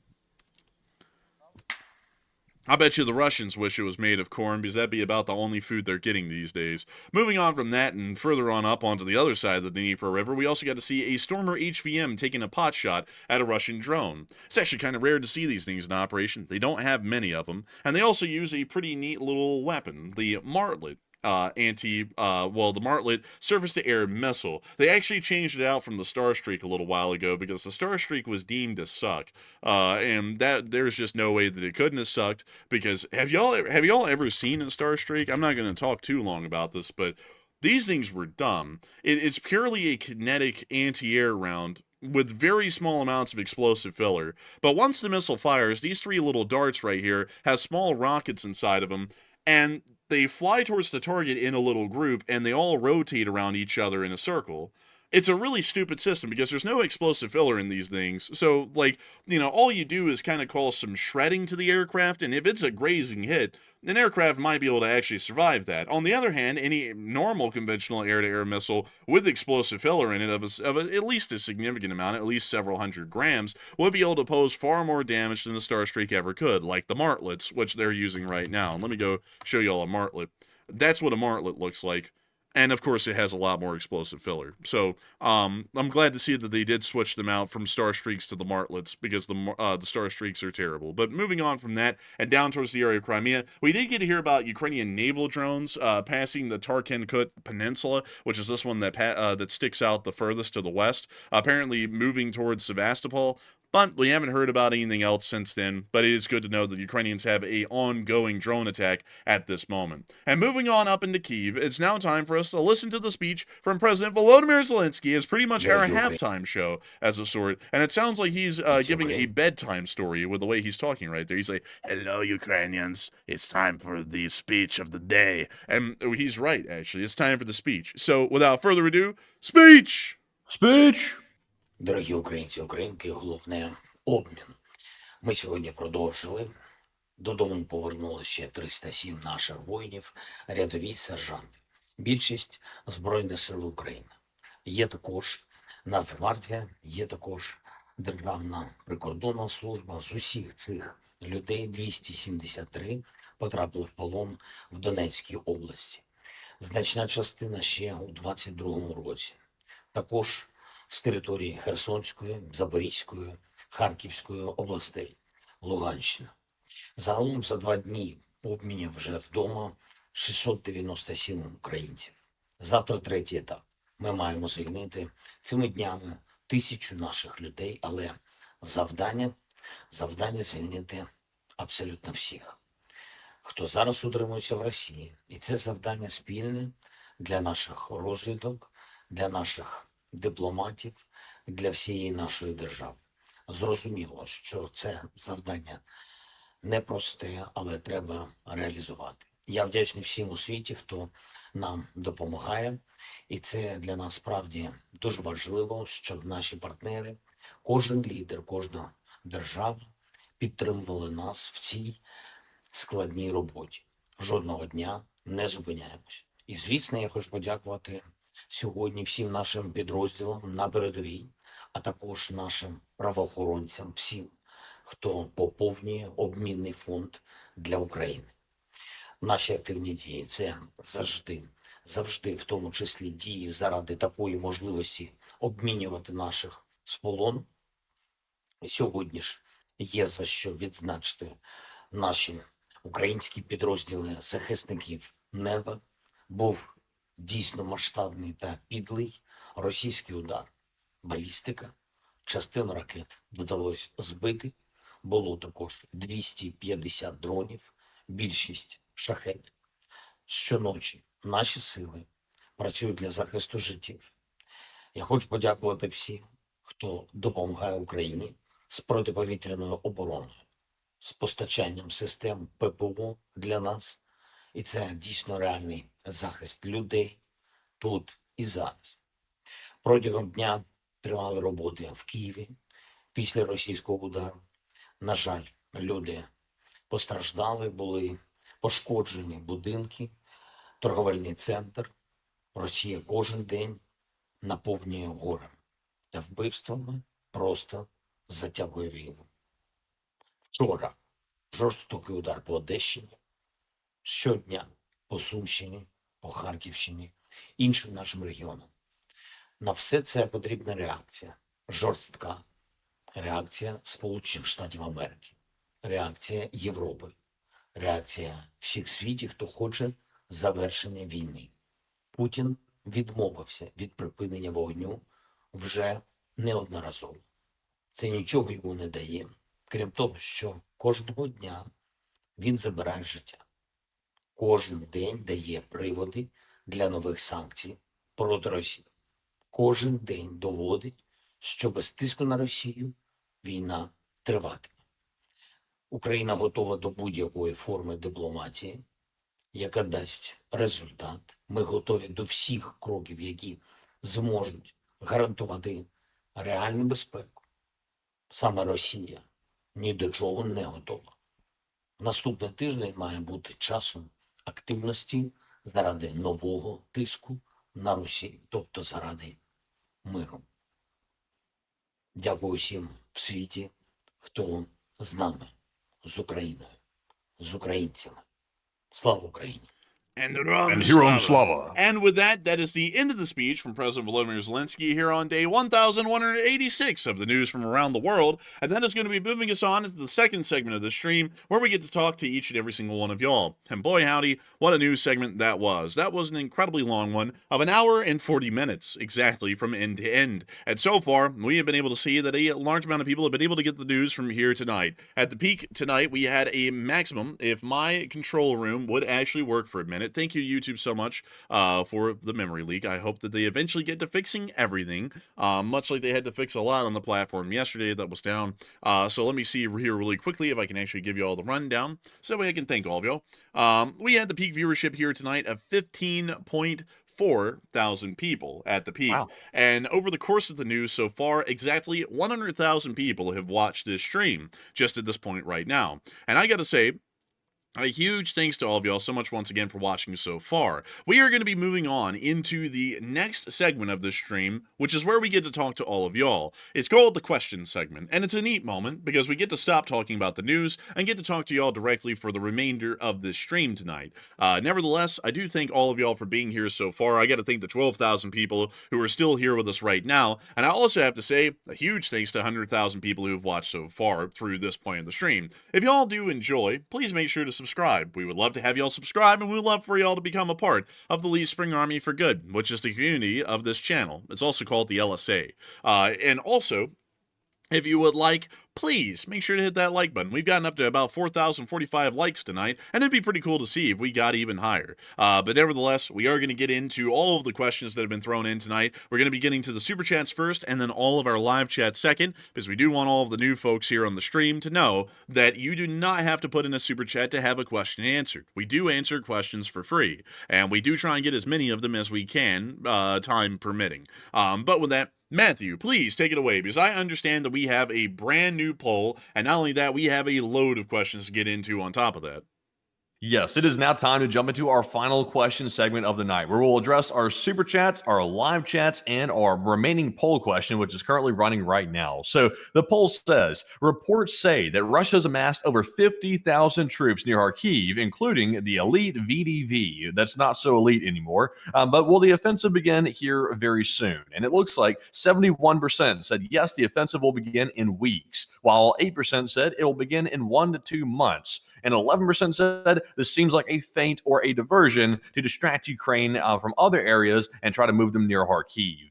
And it does appear that Kharkiv is going to be a flashpoint for the summer offensive. I believe the summer offensive is about a month away in my current assessment, but I think the enforcer may have a different opinion on that. But I would say about a month away or so for the summer offensive. And we are seeing here with 50,000 troops in Kharkiv, that is a pretty sizable amount. And of course, I think they're going to make a strong push for that city and also maybe go for other areas like Sumy as well. So I believe it will be 1 month. I'm generally in between the 70 and 8%, somewhere right in the middle, actually. But Enforcer, what say you? I'd actually have to agree with Matthew on that one. I would have to say this mostly going to begin in about a month, maybe a little bit over that. It's not going to be within weeks or days. That's pretty sure. You know, and when I mean weeks, I mean about 2 weeks from now. It's not going to be happening that soon. It will most likely still be about a month or maybe 2 months away. But beyond that, the offensive is going to be happening soon, considering that force buildups occur, and then there's about several days of preparation, and then the offensive kicks off. Really, there's actually weeks of preparation that happen, and then the offensive kicks off. So I would assume that's probably going to be about a month or just about around there when the offensive begins, but I have a feeling it's not going to make it that far. The last time an offensive was conducted inside of Kharkiv, it was the Vovchansk offensive, which was around 70,000 strong, and that was what they were able to achieve, is this little area right here. A 50,000 strong offensive is not going to be able to achieve much more than that, maybe even less in reality. So in my honest opinion, I don't really have large ambitions or large hopes for the Russian offensive. It's pretty much going to be dead on arrival with those kinds of troop numbers. But beyond that, I hope that does address that the best I can, at least in my opinion, and it is time for us to get on into the questions themselves. So with that, Matthew, what do we got? All right, so jumping right back into our super chats, our donations of the night to the channel, this one goes to Con LSA, who puts in another $50 donation, the second one of the night, and huge shout out to Con for throwing in the largest support of the night, and we do appreciate that from a longtime channel legend as well. And Con said, great answer as always, and for the new viewers to the channel, LSA behind my name means the Lee's Spring Army, and a lot of folks contacted me saying they don't know what it means. And thank you for the massive support once again, Con LSA, and thank you for appreciating the answer. I always try and give the best answers we can. I'm glad to know that that one met the mark. And also, I got to say, a lot of people really don't know what the LSA is. It's a bit interesting with that, Con. I think we need to start a massive information campaign out there to let people know what the LSA is. That would be pretty cool to see, that eventually the LSA was just known what it is. It's a pro-American, pro-Western organization in support of American and Western interests. That's pretty much just the basic rundown of it, and then we get into the fine minutiae and details of what that is once you get deep into LSA ideology. But beyond that, I gotta thank you massively for always having that in your name and letting folks know what it means, and also letting folks know what it means through the super chat. I gotta thank you massively once again for the huge support support you've thrown in tonight through both Super Chats, because you're helping this channel to keep being possible and for the Lee Spring Army to keep on rolling. The only home of the Lee Spring Army is here on this channel, and through the channel's existence alone, folks who call themselves members of the LSA are able to come here every night and say, long live the Lee Spring Army, and the Lee Spring Army will never die. And so a huge thanks to you so much once again. I hope that has addressed that incredibly well, and with that, we are on to the next one. And we do have our next super chat, which goes to a channel legend from Australia. It is Duncan VR, who puts in a $30 donation. And huge shout out to Duncan for the $30 support. And he did put in the famous animal noises. He said, Bamu quack. Could the large mushroom cloud be Hot Dog Man's cigar smoking? And moo quack. The name is Matt. And Baba, not crazy. It's a super chat. Oh, man, I'm telling you. Oink, oink. Time for the marmot. Hey, and you know what? It is time to initiate a lot of people to that one. That's a classic right there. We have to go get the marmot. Here we go. Oh, hello there. Hey! Hello there. This is the marmot. If you're not familiar with him, this is a channel mascot next to the honey badger, and he's a dastardly fellow, and he particularly does not like to fly, also known as the hot dog man, a rival of the channel that is no longer a channel. So I guess he's no longer considered nowhere near a rival, even though he really never was. But anyway, tell us more. Aw, man, I used to run a YouTube channel, but then I didn't. Aw, man, but somehow I'm still getting into beefs. Call me Taco Bell because we're all about that beef. Aw, man. But beyond that, I gotta say, I would never desecrate the name of Taco Bell with such a terrible YouTuber as that guy. And also, another thing is that we love the marmot. We have to have a marmot segment here and there. We have to have a marmot segment. You're the marmot. We have to know. But beyond that, I gotta thank you massively for the support and helping this channel to keep on running, Duncan VR. Because without the animal noises, it's just not a normal stream. It just isn't. It never will be. And I gotta thank you massively for once again throwing in the animal noises tonight and supporting this channel. Because not only are you helping it to keep on running, you're helping to officiate this stream tonight with the LSA mark of approval, because we do have the animal noises, which are a fairly common staple in the question segments. And so a huge thanks to you so much once again. I hope that does address that incredibly well, and I hope that everyone loved to see Alan the Marmot, even if it was just for a small moment here. And so big thanks to you once again. Hope that does address that incredibly well. And with that, it is time for us to move on to the next one. All right, so our next one goes to Cypress96, who puts in a $28 donation, and thank you, Cypress, as well, for that support, and also being a very long-time channel viewer. And they said, do you know how many drones or other weapons Ukraine's able to produce on their own every month in LSA? I wouldn't be able to tell you that in all of their weapons categories and specific numbers. We do know that they're able to produce about 24 Bodanas every month at this point, which is quite a significant figure, meaning that they're able to produce about 240 Bodanas a year at this point. But beyond that, I wouldn't be able to tell you about specific weapons categories. They also like to keep that kind of stuff confidential for the greater part, because letting specific production numbers out gives the Russian Federation an idea of how much equipment they would need to produce in each specific category to be able to outmatch the Ukrainians, which is something that you generally don't want people to know about when you're in the middle of a war. So unfortunately, while I may be able to tell you the publicly stated number for the Bodana production in units, I cannot really tell you that kind of figure on everything else, because it's largely kept a very quiet state secret, so that way they can protect their operational security throughout the war effort.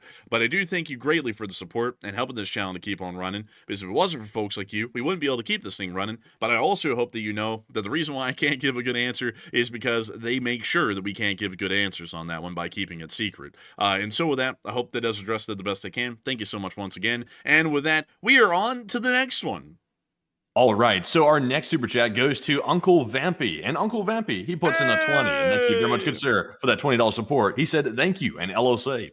And thank you, Vampy, and thank you for being a member of the LSA. I gotta thank everyone who's a member of the LSA, because y'all have been around for incredibly long time. Some people are just brand new to the LSA. Some people just joined it probably tonight. Others have been here for years, well before the LSA even existed, which is kind of crazy to think, because folks like BC Skyman, who is a integral member of the channel, and folks like Tom Exman, they've been around so long that they were around before the LSA was even a thing, as the community for the channel, which is kind of a little bit crazy to think. But beyond that, I got to thank you so much for the support, Vampy, and being a member of the LSA as well, because you're helping us to say, long live the Lee Spring Army, and the Lee Spring Army will never die here on this channel, and to continue to be a voice on the internet, one of the only really that openly supports American and Western interest and isn't a shill for foreign powers. And so a big thanks to you so much once again. I hope that does address that incredibly well. And with that, we are on to the next one. And the next super chat goes to Tornadoes, who puts in a 20 as well. And thank you very much, Tornadoes, for that support. I do not see a comment attached, but we do appreciate that, of course, because it's that support that keeps this reporting running, and we do like to report the news. So thank you very much. And Enforcer, what say you? I got to thank you massively for the support. You didn't throw in a comment, but the support is greatly appreciated and helps us to keep this thing running. If it wasn't for folks like you, we wouldn't have never been able to make this thing possible, Tornadoes. And I love that you threw in the pair with wearing a cape flying through the sky. It's a nice super sticker, that I have to admit. And I got to thank you greatly for that once again, because your support has no comment and no words, but your support helps us to say a great deal of many words here on this stream about what's going on around the world and what is in support of American and Western interest and to keep the Lee Spring Army and its belief system alive. And so a big thanks to you so much once again. Hope that does address that wildly well. And with that, we are on to the next one. And we have a 20 as well from Howard Mendelson, longtime channel legend also. And Howard puts in that 20, and we do appreciate that as well. Very much from Howard. And he said, it's summer vacation at the Kremlin. It looks like summer's out for the Kremlin, like summer break or something. They're all going, not really to vacation spots, though. This Chelyabinsk has never really been known as kind of like a vacation area. It's more of a questionable kind of a place, because some of these lakes around here are actually radioactive still to some extent. So, it's like, would you want a vacation there? Not really. I wouldn't. But maybe they do. Maybe they like the whole radioactive sludge deal. What does this town look like? Oh, Bliat looks bleak. It looks like hell. Man, I always love it, man, when you actually get to drop down on Street View on these countries that people say are outdoing America, and it looks like a set from Borat. Then you sit there and you think, wow, they're kind of just lying, and people are like eating it up. What the hell is that an advertisement for? Is that like we do VDV executions and paint? Is that a spray paint gun, or is that a Makarov? I don't really know. I'm actually kind of confused on that one. Colorful Makarov. They shoot the colorful the ones that you. We will we will like basically man, the advertisers are saying we will shoot anyone. Like it's like we love like anyone who want anyone under the rainbow, we will get them. But let's see here. Jeez. Oh look. A phone number for a taxi in the middle of the bus stop. I don't trust bus stop phone numbers. Me either. I trust that less than gas station sushi or a drink from Bill Cosby. And that's a very low level of trust right there. And it's already below that. What's wrong with Bill Cosby? He has a thing with the drinks. He's a devil for the drink, but not in the way that he likes. Yeah, I didn't mean that as a joke. Actually, I thought you were talking about somebody else. Never mind. I just recall who you're actually talking about there. Forget that. Yeah, also I'll be like, that's a pretty commonly known. I don't know why. I was thinking about somebody completely different when you said that, but now I'm like, oh, okay, now I know. You're talking about the guy who did, hey, you're talking about him. You're thinking of like Bing Crosby or something like that, aren't you? Yeah, So I think I was thinking of somebody like that. Yeah. I was sitting there, I was like, what? Like,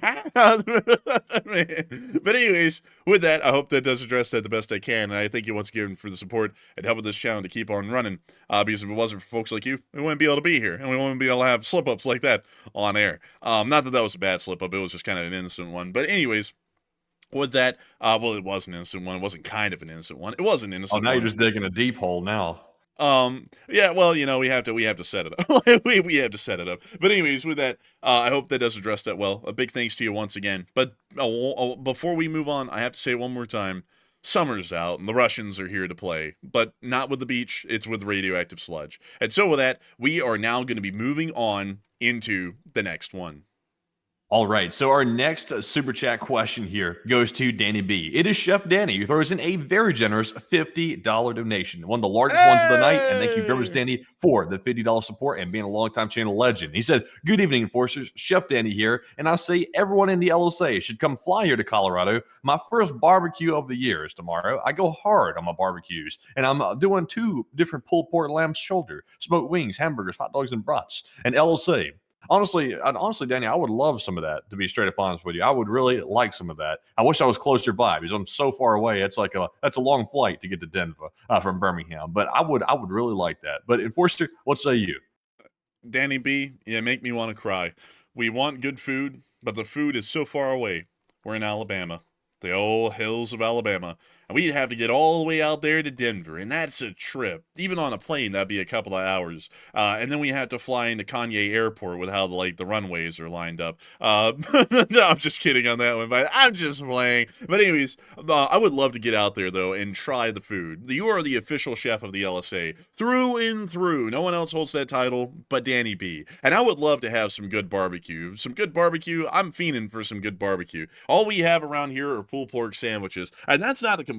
Like, pulled pork sandwiches are really good, but when you have something too many times, it always gets a little bit monotonous, you know. But beyond that, I gotta thank you so much for the support and the invitation to the entirety of the LSA. But sadly, I don't really know if we'd be able to attend or not, which not only most likely saddens you, it saddens me as well, because I like food. And food likes me. It's a very big circular cycle there. But nevertheless, a big thanks to you so much once again, and thank you once again, Danny B, for being here with us tonight and throwing in the massive support, because folks like you are helping the Lee Spring Army to stay alive and continue to keep on working round the clock to cover the news like we did tonight. And apparently tonight was a really popular news segment. I was really shocked with how popular it was, because, you know, we don't really have an idea, just to let all of y'all know, how well these streams are going to do before we go live. We just kind of go, oh, well, that seems like a kind of a big news topic, we'll run it. And sometimes we can get like 8,000 live viewers. Sometimes, like tonight, you can get like 15.4 thousand live viewers.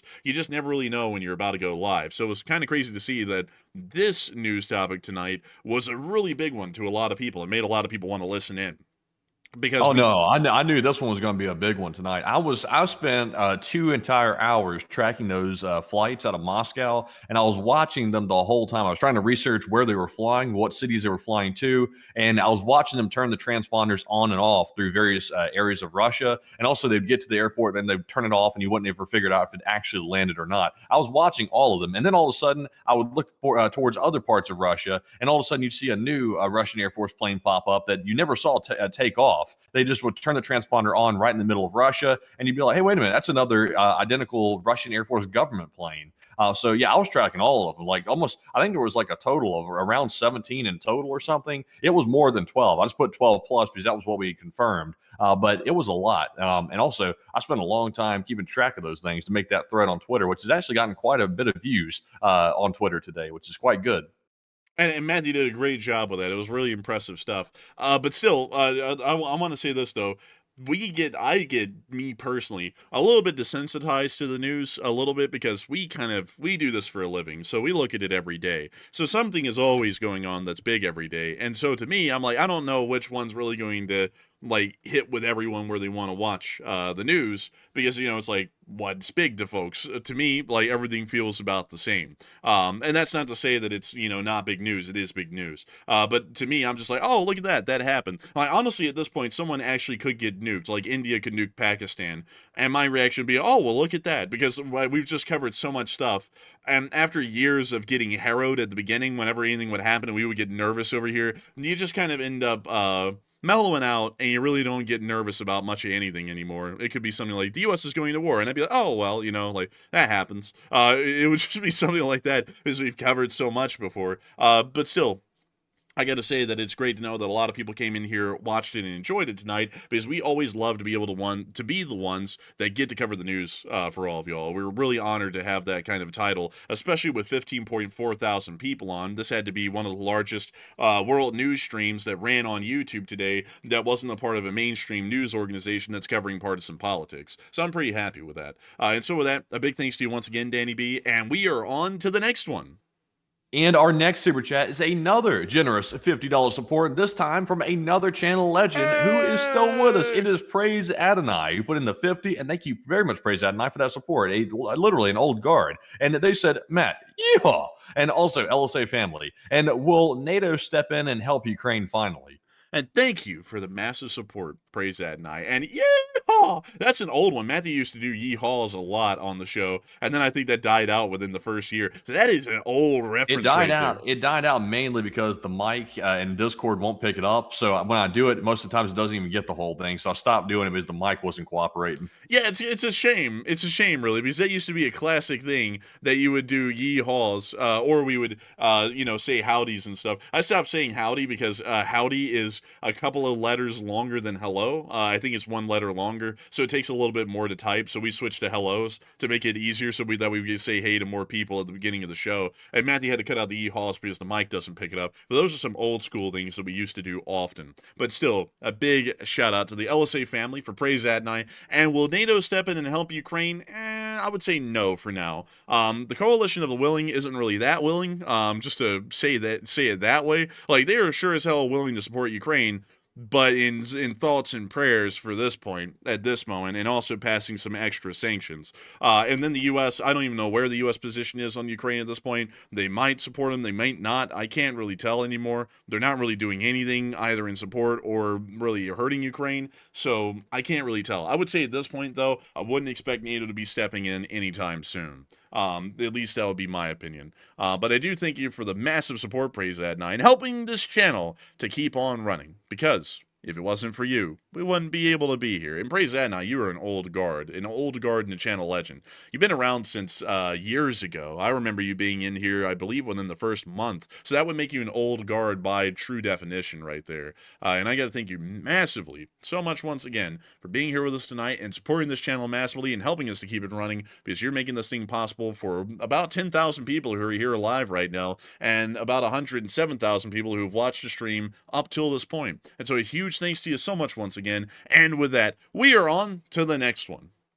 And our next super chat goes to a friend of the channel and also longtime channel legend. It is Jay Bagwell, who puts in a $20 donation. And thank you very much, Jay, for that support. And it's good to see you once again. And he said, best war news channel on YouTube. And thank you very much for the kind words. He said, check out the Israeli corner shotgun.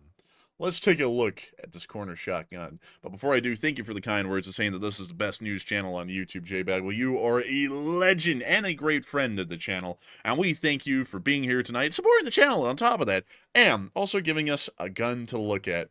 The corner shot. It's a weapon created by Lieutenant Colonel Amos Golan of the Israeli Defense Forces in cooperation with American investors. It was designed in the early 2000s for use by SWAT teams and special forces in hostile situations involving terrorists and hostages. Its purpose is similar to that of the periscope rifle, in which it allows operators to both see and attack an armed target without exposing the operator to counterattack. And that right there is the corner shot. So it looks like it has a Glock placed inside of it with the trigger back here. I guess so that way you can place the Glock around the corner and in some sort of a sense shoot at the guy without actually putting yourself into the wide open. That is it's basically just like a pivoted micro Roni for a Glock, basically. Yeah, it pretty much is. It's a really weird kind of a thing. It's unique. I'll give it that. Is it successful? Is it successful? Let's see. It's been produced up till the present day, so I'm guessing it is successful. Let's see here. Future versions. Oh, well, there are future versions being planned, so I guess it is successful, actually. That's pretty neat. And of course, the Chinese ripped it off. And they also used the QSZ-92 as the main pistol for theirs, which looks like garbage. Look at that. Oh, that looks like junk. Honestly, it looks like a mix. Like it looks like the trigger on a Beretta. Honestly, it looks like a Beretta PX4 Storm a little bit. It's got the same little safety placement and everything. Let's see if it says it was a ripoff. Let's see. Oh, it doesn't look like it's saying it's a ripoff of the Beretta. I would say it looks a lot like one. I'd have to agree. It looks like a Beretta PX4 Storm. But apparently it's not at least Wikipedia isn't saying it. I would assume it probably is, though. But beyond that, oh look, Iran has a copy of the Israeli corner shot. Wow, they hate Israel, but they want to be them. But still, I think the thing is actually kind of neat. That's pretty cool, and I thank you for sharing that with us, J-Bagwell, because you always have something neat coming on out of the gun locker somewhere. And this one actually is a pretty neat one to show us, because it's unorthodox, but I could definitely see how it would be beneficial and a lot of people would like it. And so with that, big thanks to you so much once again. I hope that does address that incredibly well. And with that, it is time for us to move on to the next one. All right, and our next super chat goes to AMX10 Speedy Bang Bang, who puts in a $20 donation. And thank you very much, AMX10, as well, for that support. And they said, we consider ourselves entitled to use our weapons. Let's see here. This is a quote from Putin, by the way. This is what I'm quoting. They said, we consider ourselves entitled to use our weapons against the military facilities of those countries that allow their weapons to be used against our facilities, Putin said in 2024. And could Russia be preparing for this?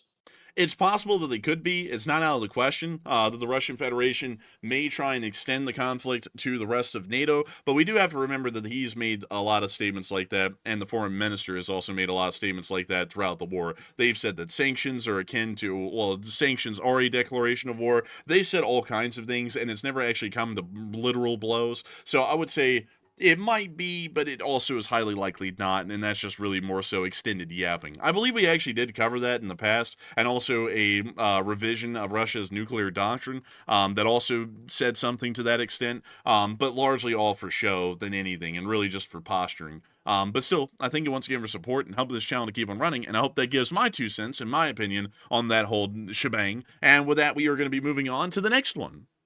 All right, and our next super chat goes to none other than Wubba, who puts in a 20. And thank you very much, Wubba, as well, for that support, and we appreciate that very much. And Wubba says $20 to look at your X page, Twitter, and about the chemical plant, and look at the GIF directly to the right. Also, what is that GIF? Like, I'm curious, what is it? I thank you for the support, and also, Mandy, do you see it?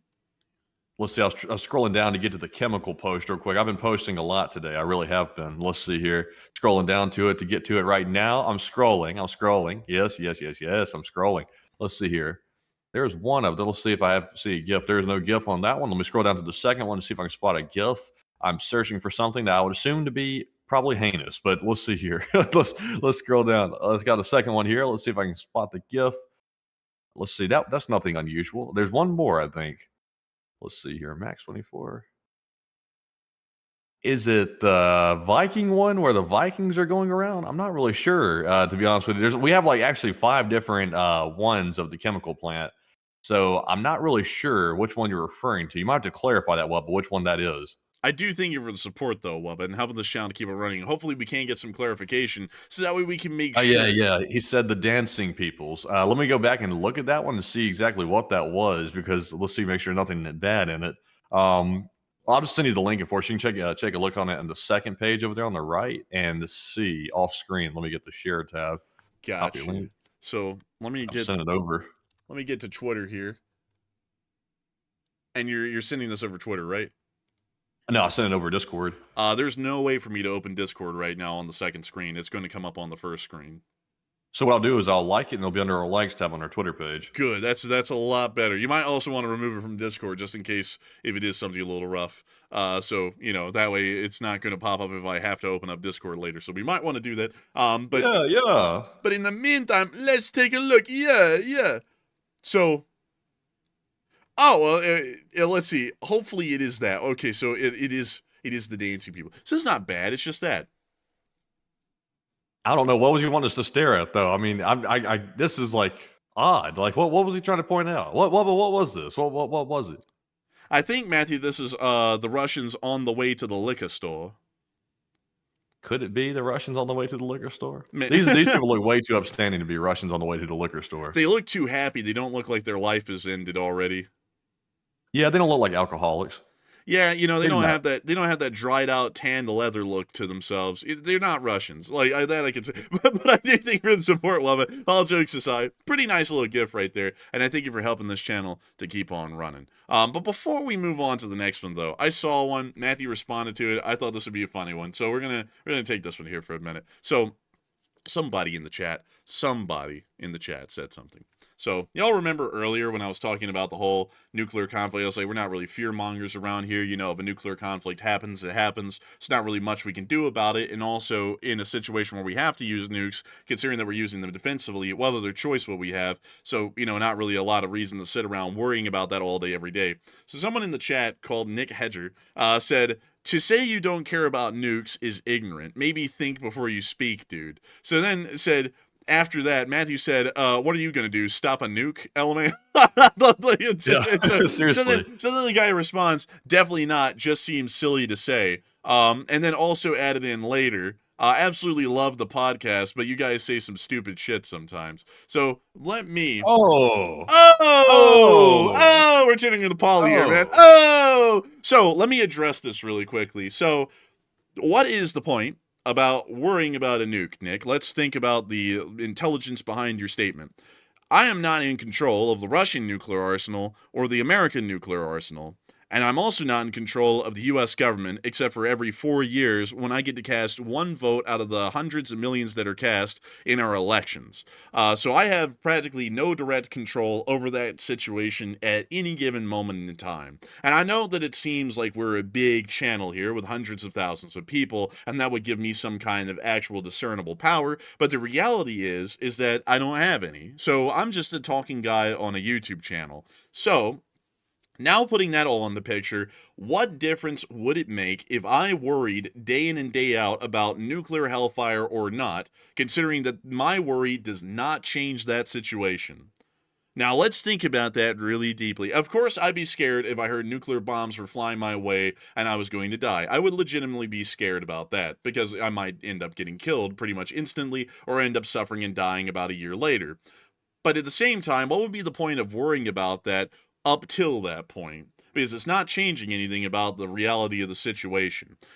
So I would have to say that I thank you for watching our podcast, but trying to correct us on our own terminology or my own logic on that kind of thing doesn't really make a lot of sense, because your alternative to not worrying about it when we really can't change anything about the situation is to worry about it needlessly when we really can't do anything to determine or change the outcome of that given scenario. So I thank you for your input.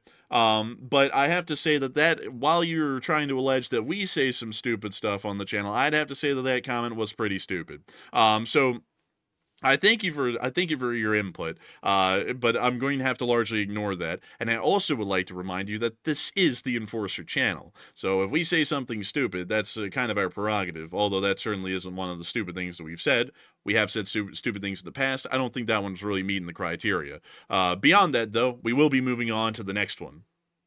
all right. So jumping into our next super chat, this one goes to Silinks, who puts in a $20 donation. And thank you very much, Silinks, as well, for the $20 support. And he said, I have so many thoughts about what's going on that I don't even know where to begin. And we could very well receive the beginnings of a campaign against the West, a true campaign.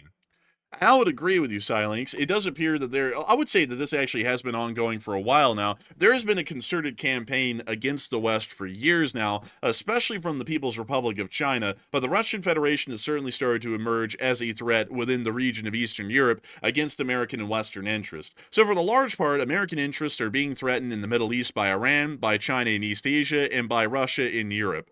Practically, the entire sphere of influence is under some sort of a direct assault or attack, except for Australia and New Zealand, which are largely in a periphery still, luckily for them, and also North America itself.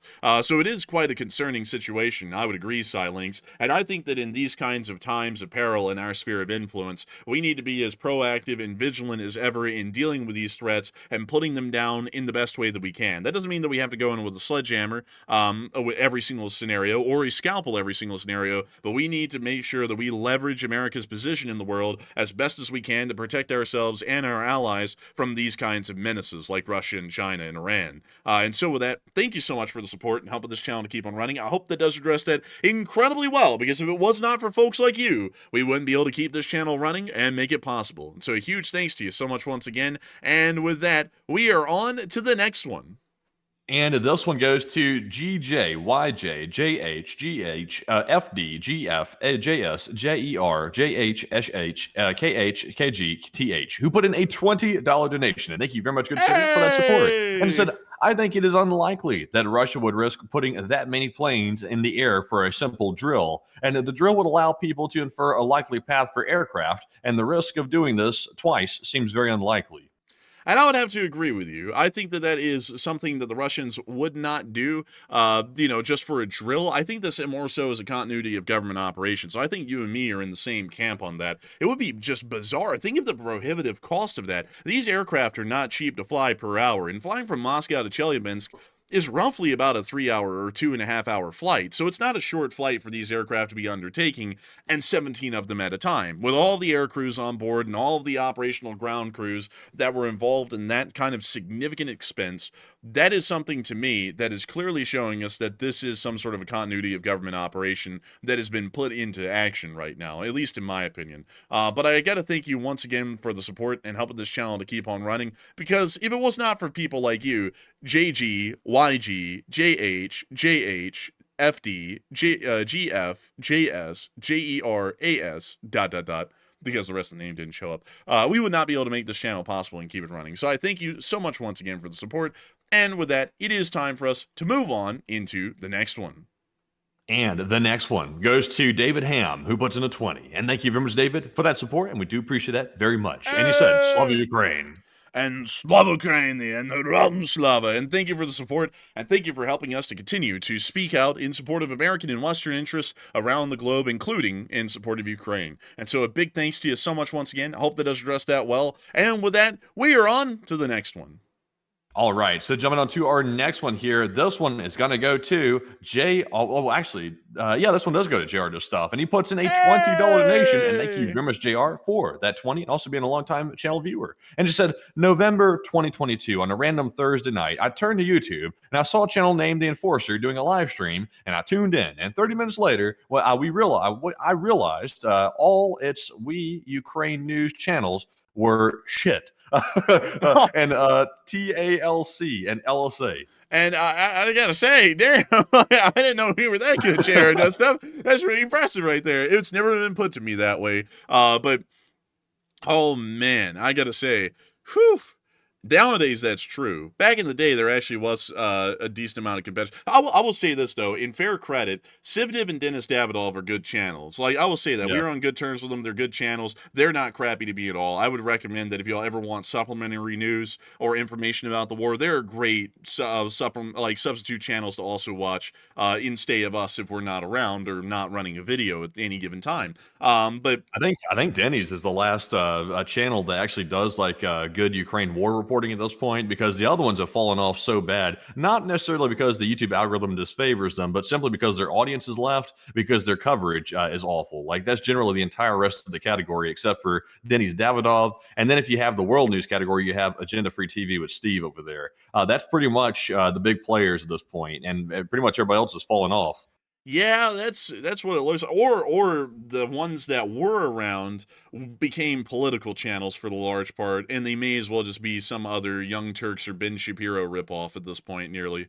But beyond that, I gotta say, thank you for the high praise, though, JR Just Stuff. But still, I gotta thank you greatly for enjoying this channel for that long, since November of 2022. That means that you've been around here for almost 2.5 years at this point, soon to be 3 here in November of this year, and we'll definitely be on here around the end of this year for sure. And so I gotta say, thank you so much for the incredible support and helping this channel to keep running. Thank you for the kind words. And it really is crazy to think that we've had folks like you around for 2.5 years. I remember it's just kind of a little bit crazy to think, because we're fairly young. Just to put this out there for anyone who's new, I'm 23 years old, and Matthew is soon to be 25. So we're quite young in the years compared to most other people who would be doing this kind of a thing. It's a little bit crazy to think that we've been running this so long, that some kids that were born at the very first day that this channel was running news are now about 3.5 to 4 years old, so they're actually able to talk and walk and such things like that. It's really weird to think about it in that way, that it's been running for that long, because it's just bizarre, really. It's just weird to think that we've been on that long. That there are kids out there that have grown up and are about to be going to kindergarten probably within the next year or two. From how long this channel's been running, it's just weird. But beyond that, thank you so much once again for the support and helping this channel keep it running. I hope that it's addressed that the best I can. And of course, long live the Lee Spring Army, and the Lee Spring Army will never die. And so with that, also, by the way, before we move on, though, I do have to say that there are a lot of channels out there who have fallen off on the Ukraine war thing. Thankfully so for some of them, because some of them were run by terrible people. And it really showed, because eventually they ended up running off their audience because they were either boring or people kind of saw who they were and they didn't really like watching a show like that. Hot Dog Man, which is a channel that is so bad we refuse to even name the guy like by name, so we just call him the Hot Dog Man, was so bad his channel has actually failed now, and the guy hasn't run any content for I think 3 weeks now or something. He's actually quit. So I'm glad that that happened, because that guy was harassing us for years, doxing us, having his community brigade us and threaten to kill us and all those kinds of things. So it's great to see that he's finally down in the gutters somewhere. But there's also a couple others that are still hanging on at this point, but were absolutely terrible people, like absolutely horrendous people, very two-faced, very disingenuous. I remember getting onto YouTube, and I used to think that other YouTubers were nice and that we would be able to become friends with them and be able to build up a nice, well-knit community. And then we didn't end up making that mark. They ended up creating their own well-knit community. And honestly, it's kind of a blessing that we didn't get into that, because they all ended up taking each other down for the large part. But we ended up not fitting in the mold because of the Hot Dog Man and a whole bunch of slander that was going around about us from that guy, which honestly, looking back now, is a blessing. But what were you about to say, Matthew?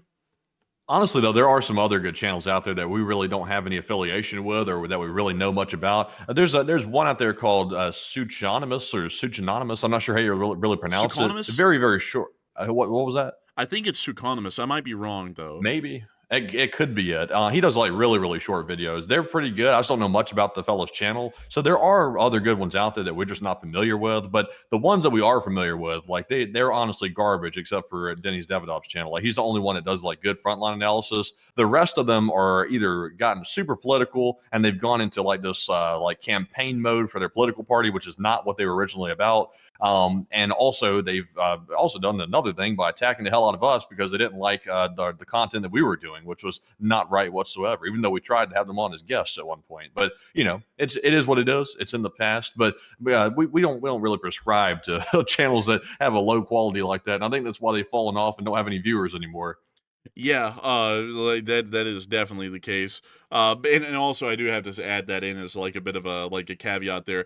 We only had experience with a very small part of the Ukraine war or world news reporting community. I'll have to say, I always could vouch for Steve Lookner from Agenda Free TV, Dennis Davidov, and Civdiv. Great channels without a doubt. But there are quite a few others that we ran into in our periphery, and I don't want to name them because one, we don't like to give them any credit, and two, also, one thing that one of these people like to do, and it's a really nasty thing, is to pretty much just try and get their community to brigade, which I don't like. I think that's a really scummy thing to do. We've never named off anyone's channel by direct name when we've had a problem with them or wanted to say anything about them, but some people like to weaponize their communities and try and use them to destroy other people. So we generally avoid making mention of one particular person because they do that a lot, but that's something that I just don't like at all. But beyond that, we're going to move on from that because it's all in the past. It's water under the bridge at this point. All that happened like a year and a half, 2 years ago, and we are just keeping on rolling and doing this thing quite well still. And so with that, a big thanks to you once again for the support. I hope that does address that incredibly well, JR Just Stuff, because if it wasn't for folks like you, we wouldn't be able to keep this channel running and make it possible. And we are on to the next one. And our next one is going to go to Marion Deemert, who puts in a $20 donation. And thank you very much, Marion, as well, for being a longtime channel viewer and also throwing in that generous support once again. And Marion said, Slava Ukraine and Heroem Slava. And Slava Ukrainian, Heroem Slava. And thank you so much for the support, Marion Deemert. And thank you for helping to make sure that we can say, long live the Lee Spring Army, and the Lee Spring Army will never die, as you are an old guard in channel legend here in the LS of A. And so a big shout out to you so much once again. Hope that has addressed that well. And we are on to the next one. And the next one goes to George A, who puts in a 20. And George A is an old guard of the channel, and it's good to see you once again, George. And thank you very much for that support. And they said, you are the first fully engaged American Ukrainian patriots engaged through thick and thin. Hey, and I thank you for the support. And we have been at this like dogs for over 1,100 days at this point. We're getting really close to 1,200 days, and it's wild. It's so crazy, y'all, to think that it's been almost 1,200 days. Because I remember when we hit day 1,000, I was like, wow, we've really made it far. And now we're almost up to 1,200 days, and that's about a good 2/3 of a year later now. And it's just so weird to think about it like that. But I got to thank you so much once again for the support and helping this channel to keep on running, because folks like you have made this thing possible for a very long time and will continue to help us to make it possible for many more years to come, hopefully. Even after the war in Ukraine ends, we plan on covering world news like we are right now. And so a huge thanks to you so much once again, and we are on to the next one. And our next super chat goes to Becky Sometimes, who puts in a 20. And thank you very much for that support, by the way, and we do appreciate that. And they said, LSA, and bless you hearts, you kids. I have tattoos older than you, and long live the LSA. Hey, that's crazy. You got tattoos older than us. That's crazy right there. I don't have any tattoos, I tell you. I just never, like, they just don't want to stick to my skin. They fall right off because they're temporary tattoos. And I had them when I was like 10. But beyond that, I do thank you so much for the support. And I got to thank you so much for appreciating the channel and supporting a couple of youngsters out here, making it out in the world. No one sees a lot of folks this age getting into this stuff. And I remember back in school, people would be like, where are the youth of the next generations? Where are they? We need them to get involved. And then we got involved. And then we heard, why are they involved? They should shut the hell up. They don't know anything. I was like, man. But I still thank everyone here who watches the channel for not being like that and actually enjoying the channel and helping it to keep running. Because if it wasn't for folks like you, we wouldn't be able to be the young whippersnappers of the community and be able to cover the news like we have been for years now. And so a huge thanks to you so much once again. And we are on to the next one.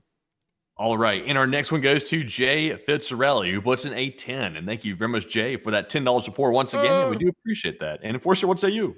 And I thank you for the support. We do greatly appreciate that, and it helps the channel's wheels to keep turning. And so with that, a big thanks to you so much once again. I hope that does address that well. And also, I'd like to make a quick note, folks, that we do have a rule against shouting out other YouTube channels. If we do it, it's because we're wanting to, but we don't really allow people to come in here and start kind of blanket advertising for other channels, because it's a little bit rude. Because if we want to like give some channels some credit and some praise, we want to do it on our end as the people who run the show. We're not like kind of giving everyone an opportunity to come in here and just start poster boarding and advertising for channels, especially one that I see some people mentioning that we are certainly not on good terms with it all. And that's generally why we have the no channel advertising rule, is because some of those channels might have actually done us pretty dirty, and we don't want them to get any credit for squat, at least here on this channel, for anything. But anyways, with that, we are on to the next one.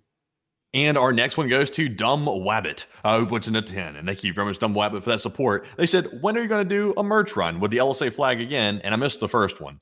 And Dumb Wabbit, the merch store, I'll be honest with you, the merch store might be a long time off, because we got a lot of things going on in the background with our personal lives, like trying to figure out where we're moving and things like that. So to do the merch store, it's going to be nearly impossible this year. I'm going to be perfectly honest with you. This year, it might not be happening. Maybe next year, realistically, we can get that done when we're actually settled down. But this year is going to be hectic all the way around. So I'm not sure if it's going to happen this year, but next year is possible. So unfortunately, some unfortunate news on that, but I have to be straight up and realistic with it. But Enforcer, what say you? I have to thank you for the support, Dumb Wabbit, and I wish that we could do the flag soon, but it is probably going to be a good time off. Matthew's not exaggerating when it's going to be a really busy and chaotic year this year.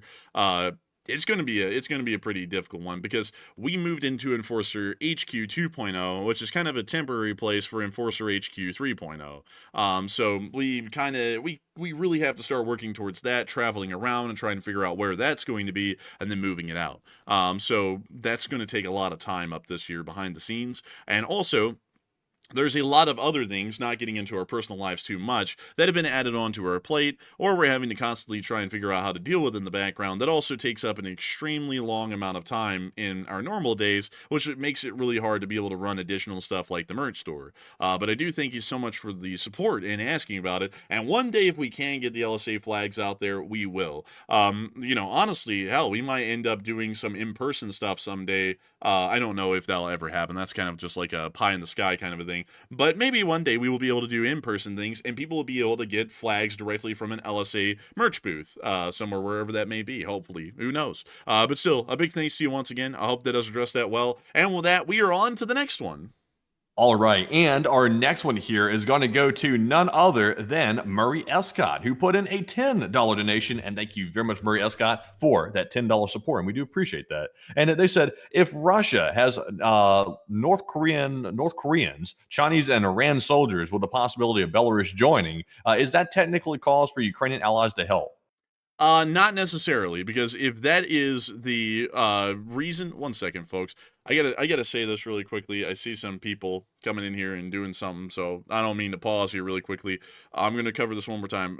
I thank everyone for saying sorry they didn't mean to advertise in the chat and they didn't know because we didn't bring it up before. But I'm starting to see some people specifically mentioning a specific YouTube channel that we have had the absolute worst dealings with, and is the most two-faced channel we've ever dealt with. So I'm gonna say again that we do not allow advertising of other YouTube channels in our live chat. I thank you all so much very well for enjoying this world news and Ukraine war news, and if you enjoy other channels, that's great, but we would like if you wouldn't advertise that here in the live chat, because I'm seeing that one particular channel that's being mentioned has been the nastiest to us as possible in the past, and it's something that I would like to make sure that we don't have repeated again in the live chat, at least advertising for that person in particular. But beyond that, I would say, as far as the North Korean, Chinese, and Iranian troops being in Russia, it isn't necessarily cause to say that the NATO forces should respond directly in the war, because if that is a cause to respond, then the International Foreign Legion of Ukraine, or the International Legion of Ukraine, is reason for the Russians to start attacking NATO, because there are American, British, French, German, Polish volunteers, Italians, and everyone else fighting in that unit in support of Ukraine. And if we were to try and take foreign volunteers as an example of a country getting directly involved at this point, then that means that the Russians could do the same thing about the International Legion. So while generally I always say on global diplomacy we should be as unfair to the other side as possible, in that kind of a situation it would be a bit of a stretch to justify a major conventional war against Russia by NATO, because there are foreign legion members from sympathetic countries to Russia fighting on their side, kind of like the Ukrainians have sympathetic countries fighting on their side. But with that, I thank you so much once again for the support and helping this channel to keep on running, because if it wasn't for folks like you, we wouldn't be able to keep this channel running, and we wouldn't be able to make this thing possible. So a big thanks to you so much once again, and with that, we are on to the next one. And the next one goes to Nightmare Before Christmas, who puts in a 10. And thank you very much, Nightmare Before Christmas, for that support. They said Putin does have the OCD germ paranoia from the whirly bird. Might be the chemicals. Just because there is no danger to him in Moscow doesn't mean that he will believe it might just be him panicking. And LSA. And LSA, and I thank you for the support. And that is an interesting idea. Maybe that's the case, but if Putin wanted to leave, he could leave on one plane. They don't have to take the whole Russian government out just because he's leaving, because he has been able to run the government remotely from different areas in Russia before, and they didn't have to take the whole government out on 17 individual aircraft all at one time and then fly them out to the Urals. So it's a possibility, but I'd still consider it somewhat unlikely because of how that's been done in the past. But I still thank you so much once again for the support and helping this channel to keep on running. And with that, we are on to the next one. All right, and our next one here goes to Pagetto 666, who just put in a 28 Canadian, and thank you very much, Pagetto, for the Canadian support, and we do appreciate that very much, all the way from Canada, and I do not see a comment attached, but thank you very much, Pagetto, once again. And Enforcer, what say you? I gotta thank you for the support, Pagetto, and I gotta thank you greatly for helping this channel to keep rolling all the way from the beautiful country of Canada. While you didn't throw in any words, the support helps us to say a great deal of many words for years to come, and so a huge thank you to you once again. I hope that does address that incredibly well, and we are on to the next one. And our next one here goes to Uncovered Cube 7, who puts in a 10. And thank you very much, Uncovered Cube, as well. He said, I'm not a train guy, but I will say I would like to see Kentucky build a high-speed rail for our Golden Triangle that's been talked about for years, but never done. But it would be nice. And LSA. An LSA, and it would be pretty cool if they did do that. There's been a lot of talk of high-speed triangles all around, like one from Austin to Houston to Dallas, and then Fort Worth. It would technically be a triangle, but it has 4 destinations on it, so it's really more of a square. But beyond that, it's not really a square. Y'all get what I'm saying. It's a, what is it, a rhombus or something like. Anyways, I would like to see high-speed rail across a good part of the country that can support it from its population density. Because, you know, every time they talk about China, they always talk about, look at these high-speed rail stations and how big and nice and modern and advanced they are. And look at these high-speed trains and how nice and advanced they are. And all of it's made out of tofu drag, you know, so, you know, that put aside, it does look fairly impressive. And nobody gets it because everyone in America says, oh, we can't have something like that because it'll never be built. And then when we're like, well, we can build it, it's just that the government has to pay for it. Then they're like, what? The government shouldn't pay for it? Like, the stuff just comes out of thin air. It's like, I don't know where everyone thinks the Chinese high-speed rail came from because the Chinese government built the whole thing. It's like, if you want a high-speed rail in America, we've got to build the whole thing through the government like everyone else has because it's a money pit. It's going to lose money forever because high-speed rail doesn't make money, but I still think it would be a great public service, and it would increase the tax base to provide a service like that, in my opinion. So I do thank you for the support, and I'd certainly agree with you. Not only should it be in Kentucky in the Golden Triangle, I think it should be quite literally throughout all of the East Coast and West Coast, wherever it can fit. But still, a huge thank you to you so much once again. I hope that does address that incredibly well, and with that, we are on to the next one. And we have a $10 super chat from Murray Escott that just came in. And thank you very much, Murray, as well, for that support. He said, reverse waterfalls, Broome West, Australia. Google it, one for adrenaline junkies ride. Reverse waterfall. Let's see here. Reverse waterfall in Broome West. Do we get it? Do we get it? Is this Broome West? Oh, let me just type in Broome West. Maybe we'll get it that way. I'm guessing this is it. I'm not seeing a reverse waterfalls around here. Let me see if I can find it somewhere. I'm not seeing it, sadly. But I do thank you so much for the support and helping this channel to keep on running. Maybe it's this right here. No, it's not that. But I do thank you for support and helping this channel to keep on running, because folks like you do make this thing possible. But sadly, I couldn't find it. But I do thank you greatly once again. And with that, we are on to the next one. All right, and our next one goes to Mr. Invisible 17, who puts in a $40 donation. And thank you very much, Mr. Invisible, for that $40 support. He said, I know it's been a while, but here's the payback for my t-shirt mistake, LOL, LSA.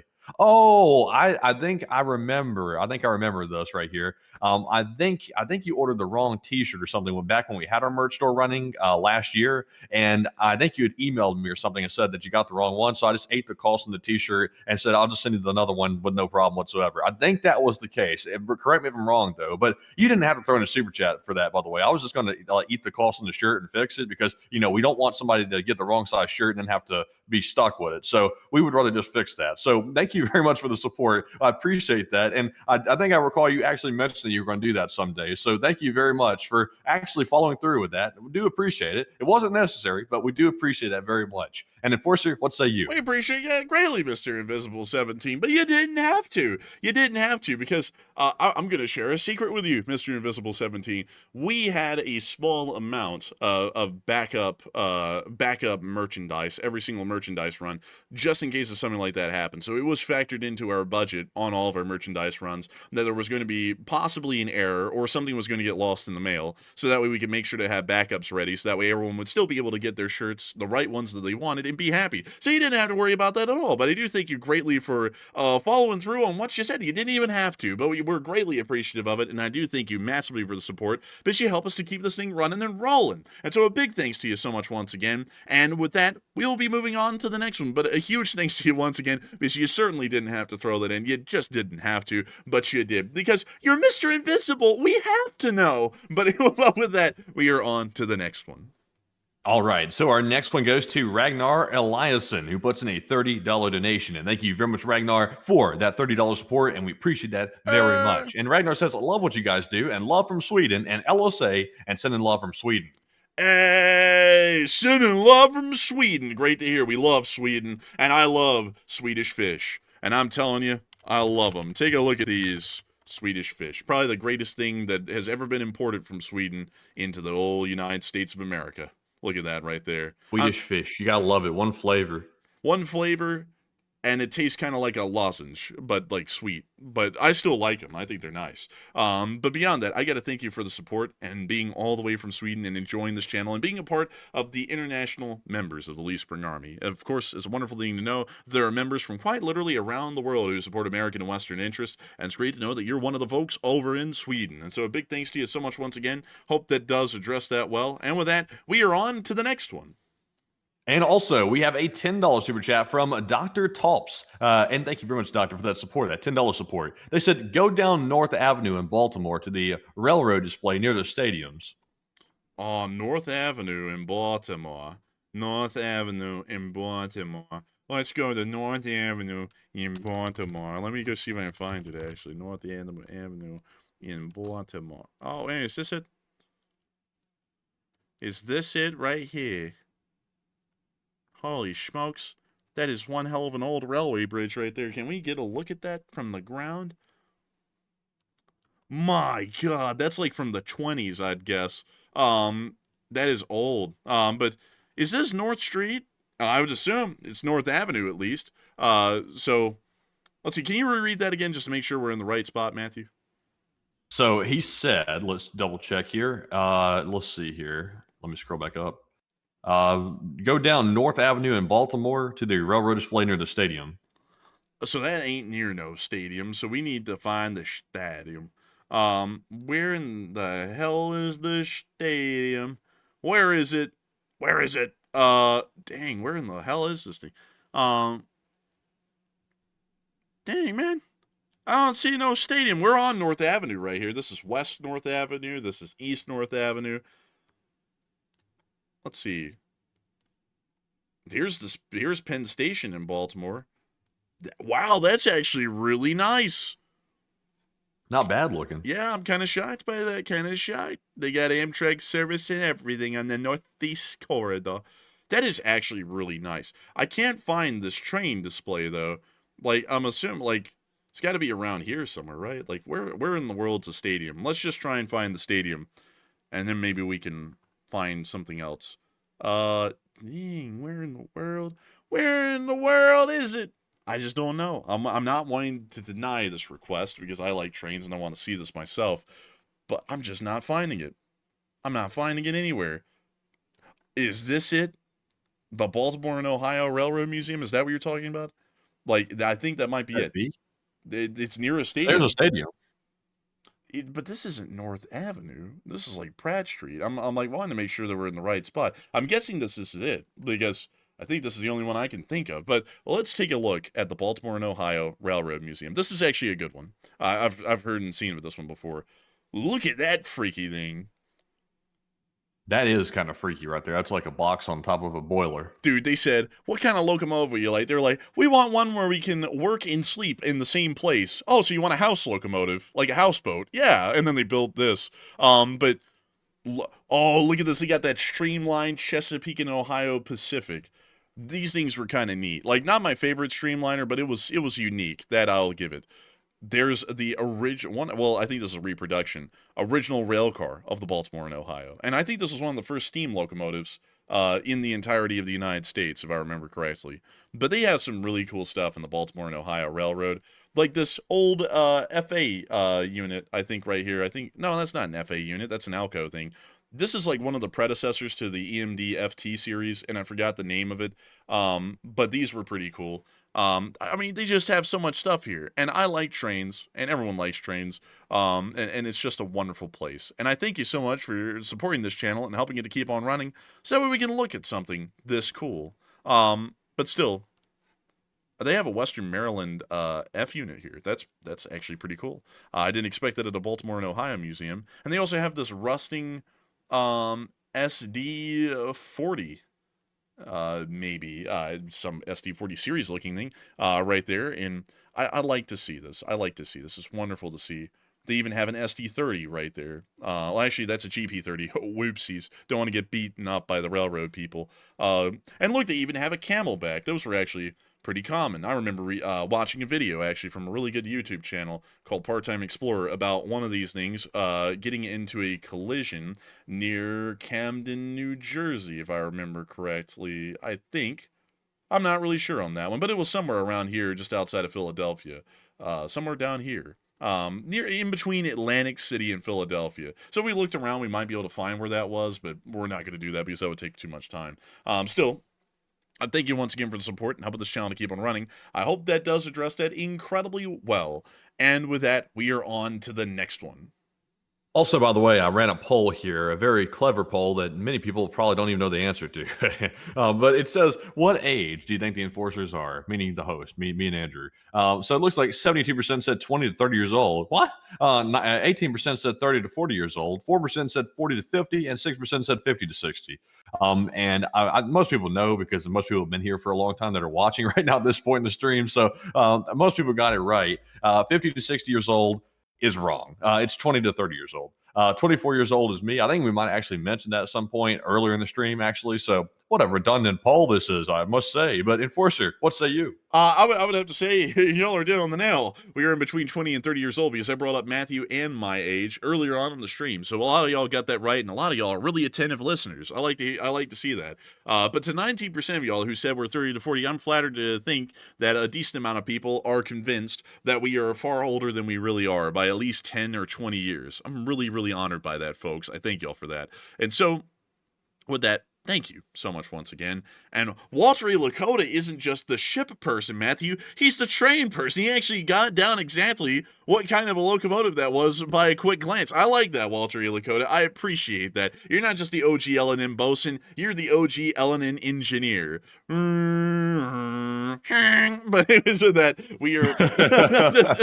Also, by the way, I see someone said in the live chat, y'all dropped out of law school for this channel. No, I dropped out of law school because I didn't like it. If I didn't have this channel, I would have still left it anyway. That's the honest to God truth. I really did not like it. Like, yeah, I don't know if it was the law school I was going to that I specifically didn't like, or maybe it wasn't the career for me. Whatever it was, I was like, okay, I need out of this. I would go do anything except for go through law school. I might have ended up enjoying being a lawyer if I got through law school, but I just did not like law school. I was like, 3+ years of this, I'm like, I'm afraid not. And also insurmountable debt, I'll pass on that. I'll go find something else to do. I think there's plenty of other things I'd rather do, like be a pilot. I would rather do anything than be back into law, to be honest with you. So I went there for basically the entire 1L year, though. So I went through the trials and tribulations of the first year, minus a couple of months during the end of the second semester. But I was like, nah, man, I'm good.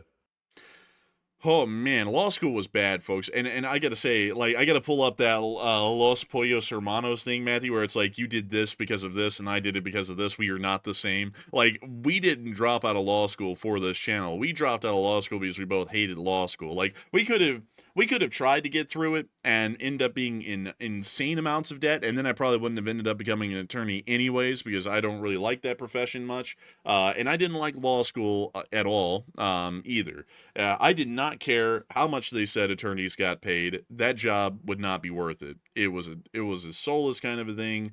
A lot of the people you run into in law school, in the academic staff and the actual students, were pretty fake. There were some pretty nice people in there. There was, like, of course, there's an exception to the norm. There was a nice professor here and there, and there was a nice student here and there that we would run into. But generally, I didn't like the feel of it. I didn't like the atmosphere, and I didn't like the kind of profession that it would end up being. So I got the hell out of there because I didn't like it.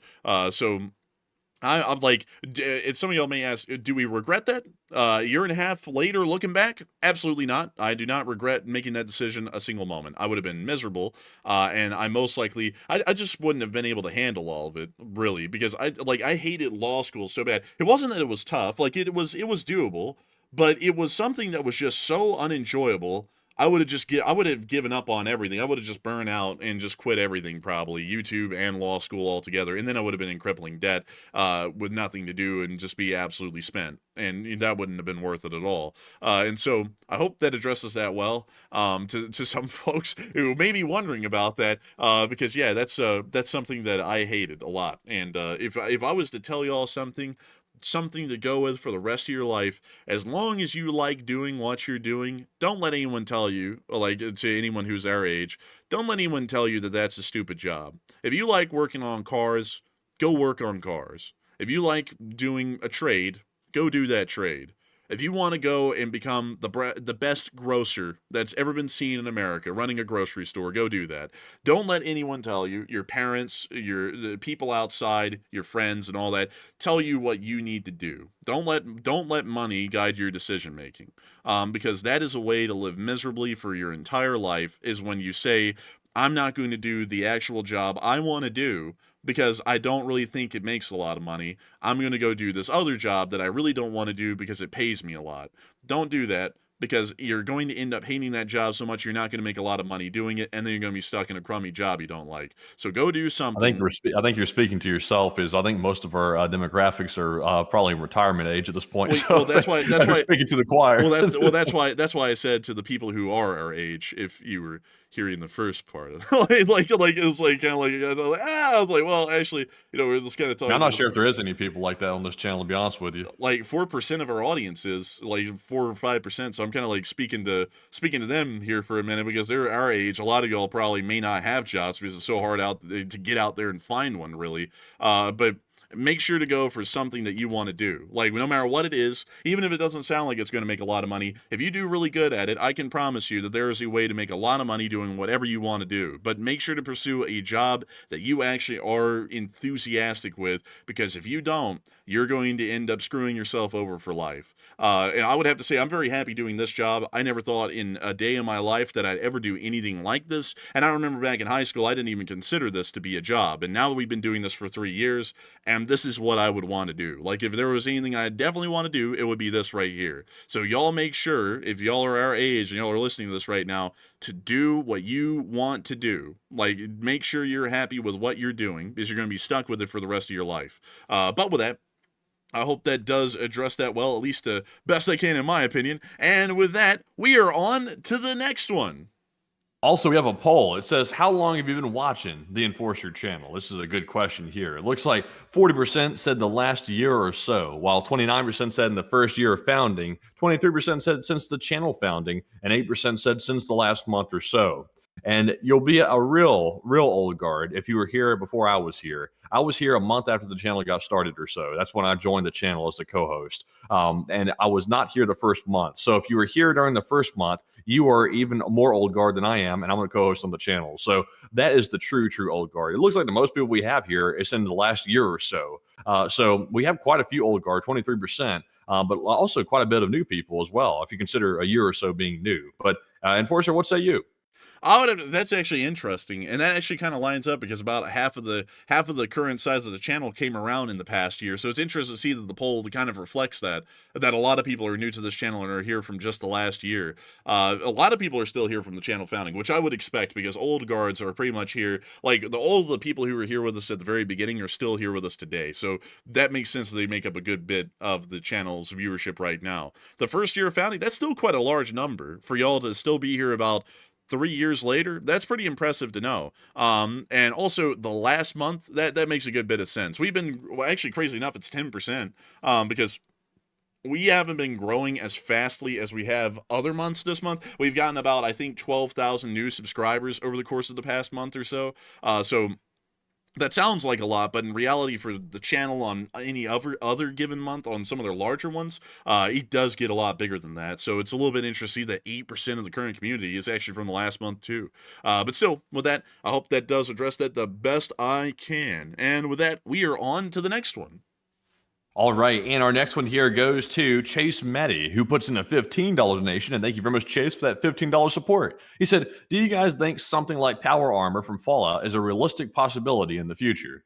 I would say so. They are working on powered exosuits that actually will be able to help people conduct normal industrial jobs and make it less strenuous on their body. So I would assume that eventually they'll probably perfect that technology to where they can add on additional armor that's probably going to be spaced a little bit from the body, because, having body body armor directly on your body is not a good thing. There kind of has to be a little bit of extra space in there, so that way, it doesn't just, cause you to have like internal bleeding or get concussed by an impact or something along those lines. But I think that might be a reality in the future, but it's still going to be a couple of decades from us, decades away from us where we're at right now, I think. That'll probably be something that's coming around by the time I'm becoming president in 2040. And so with that, I hope that does address that the best I can. Thank you once again for supporting and helping this channel to keep on running. And with that, we are on to the next one.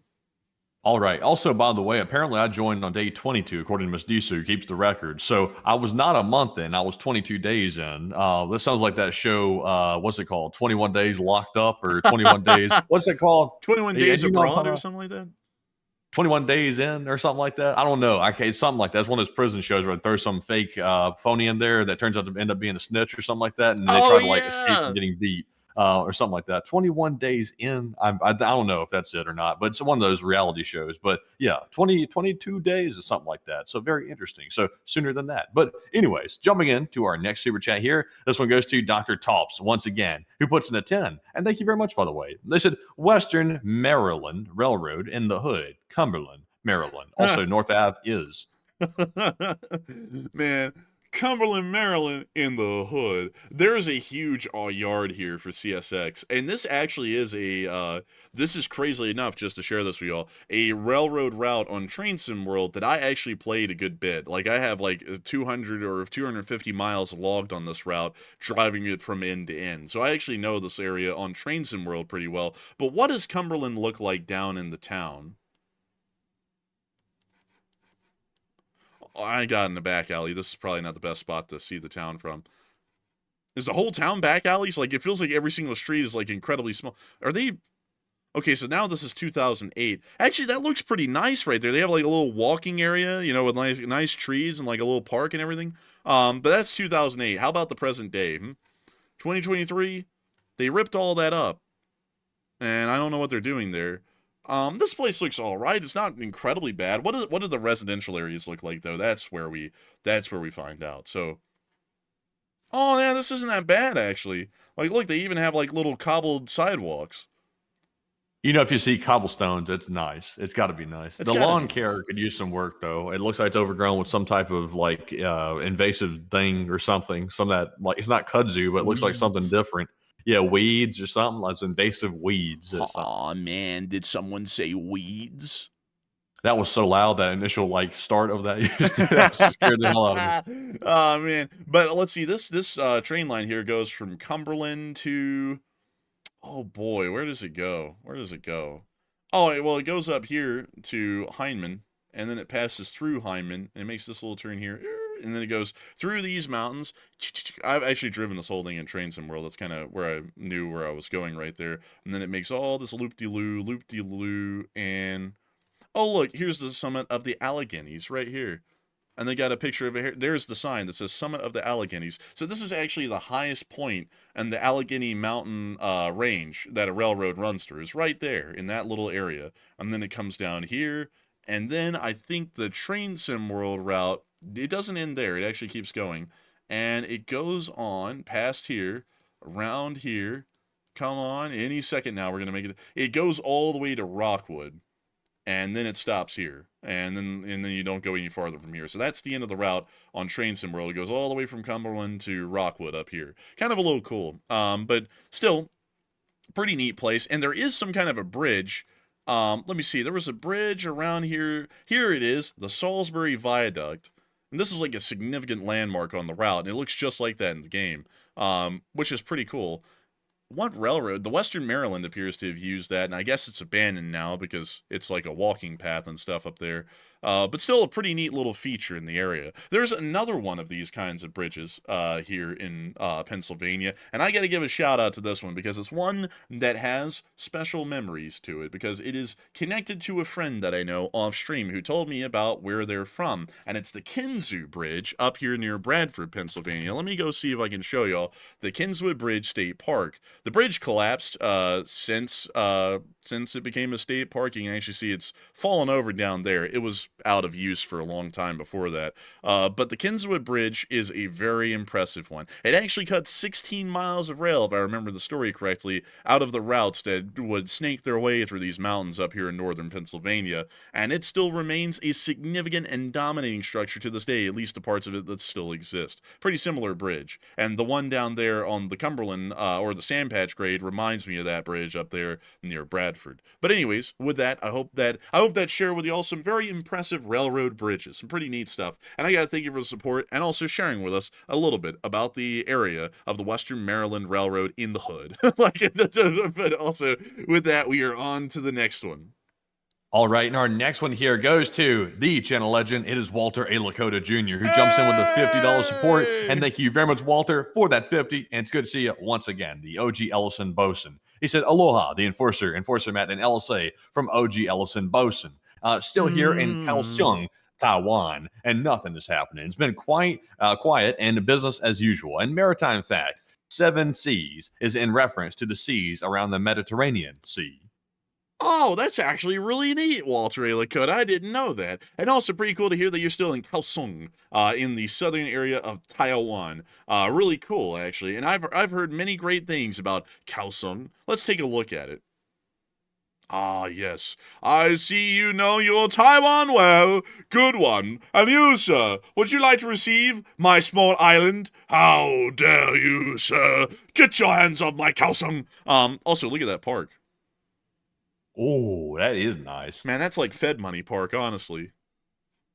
Man, that's that Fed money. I don't even, do they even really have that Fed money in Taiwan? I don't even really know. But let's go look inside of the city of Kaohsiung. I'm interested. Let's just drop down on any random street. We'll try and drop it down there. You know what this reminds me of? What? It reminds me of that street in Squid Game where that guy owned the noodle shop in the first season. Do you remember that? A little bit. He might have been eating ramyun. Ramyun. Man, I can't wait for season 3 to come out. Season 2 is actually pretty good. But still, pretty cool to hear that you're out there in Kaohsiung, and hopefully you will be on your way soon and be able to see the rest of the world, Walter A. Lakota. But that is interesting here. Let me go over there to the Mediterranean, because I want to see the 7 seas. So there's the Mediterranean Sea. Okay, so we have the Ionian, which is 1, the Adriatic, which is 2, the Tyrrhenian Sea, which is 3, we have the Balearic Sea, which is 4, the Alboran Sea, which is 5, and then we have the Aegean Sea, which is 6. But where is the other? Selling the 7 seas, I'm a boy, arg. Yar, we be selling the 7 seas, although we're in the Caribbean, and that makes no damn sense, because all 7 seas are in the Mediterranean. Yeah, like if you were a pirate sailing the 7 seas, wouldn't your accent be, "It's your boy, sailing the 7 seas, espresso macchiato"? You know, it's like, wouldn't that be your accent, since, you know, like the Romans were the ones who sailed the 7 seas, you know? Like, Yeah, really. you know, Yo like, ho, yo ho, yo ho. Yo Answer me, ho. Chris. I said hello like 5 times. Yo ho, gave me his syphilis. No, like, I need to read, but like, Yo ho, land ho. The pirates were obsessed with that for some reason. Land ho, yo ho, something like that. Yo ho, gave me STDs galore. I need compensation. Yo ho. Like, it's anyways, with that, I hope that does address that the best I can, and I thank you for that interesting maritime fact, Walter A. Lakota. That was a very cool one, and I gotta say, he said he's in the southern habit. the southern habit. I'm not sure. I think it might mean like the southern habit. I'm not sure. Well, clarify, Walter. I think that might have been a typo. He said it's by Italy and France. Oh, wait a minute. Oh, crap. Hold up. By Italy and France. The Ligurian Sea. There's number 7. Thank you, Walter Ilicosa. That's the 7th sea right there around the Mediterranean. You know, I forgot, man. The Mediterranean actually isn't this whole thing in here. You know? Like, it's just not the whole thing. Yeah, because everyone always calls this whole area the Mediterranean, but it really isn't. It's just this area. Because this is the Aegean, and this is the Adriatic. Like, I knew those two at a minimum. And so, it's like, that isn't really all the Mediterranean. Like, let me go pull this up. The Mediterranean Sea. Let me pull this up right here. So, let me go pull up. Hold up. I want to find the map that we had in school. That's the map we had in school. It calls the whole thing the Mediterranean Sea instead of actually divvying it up into the different ones that it is. Yeah. Honestly, we were probably just told this is just the water. Man, that's the damn Gulf of Alabama right there. Look at that, man. Shit. We invented That's propellers. the Gulf of Turkey. Oh, man. Dude, I remember, oh my God, there was a teacher I had. There's a decent amount of our teachers in school, folks, may not have really deserved the title of teacher, that told me, not kidding, folks, that Italy was in the Axis powers, or the Central powers, in World War I. Which is wrong on so many levels, because if you know what Italy did in World War I, they were fighting the Austrians in the Alps for years. Like, there was like 18 battles of Isonzo between Italy and Austria, and that simply couldn't happen if Italy was on the same side as Austria. So it's like, what was up with the 18th Battle of Isonzo then? Like, I guess none of that happened according to this teacher, because I was out like and I was in 6th grade, folks, mind you, at this point. I was like, excuse me. I was like, actually, Italy was with the Allies. Like, they fought on the Allied side in World War I, or with the Triple Entente. And this teacher was like, no, you're wrong. They were on the Axis side. I think this teacher was so stupid, she was mistaking World War I with World War II, and was thinking that Benito Mussolini was the leader of Italy in World War I. I was like, I don't know how you get that wrong. I had one say that they wanted to go on vacation to Italy first, and then when they got done going on vacation to Italy, they wanted to go to Rome. Oh my God! Yeah. Oh my God! I was like, oh really? I'm like, you want to go to Italy? That's nice. That's nice. And also Rome too. That's a little bit out there. Like, I'm not sure if you can make it to Rome if you go to Italy. I'm not sure if that might be too far. Oh my God, that is, we are reaching levels of stupidity that should not be possible for someone who's claimed to be an educator right there. That's crazy, man.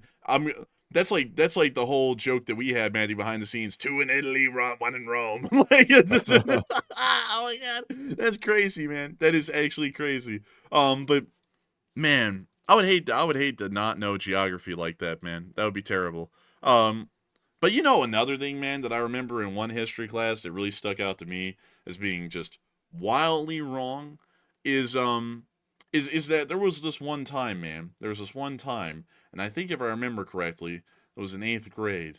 And someone said that German people only lived, historically, mind you, in Germany. And I was like, that's just wrong, because and they meant the modern German borders as they existed today.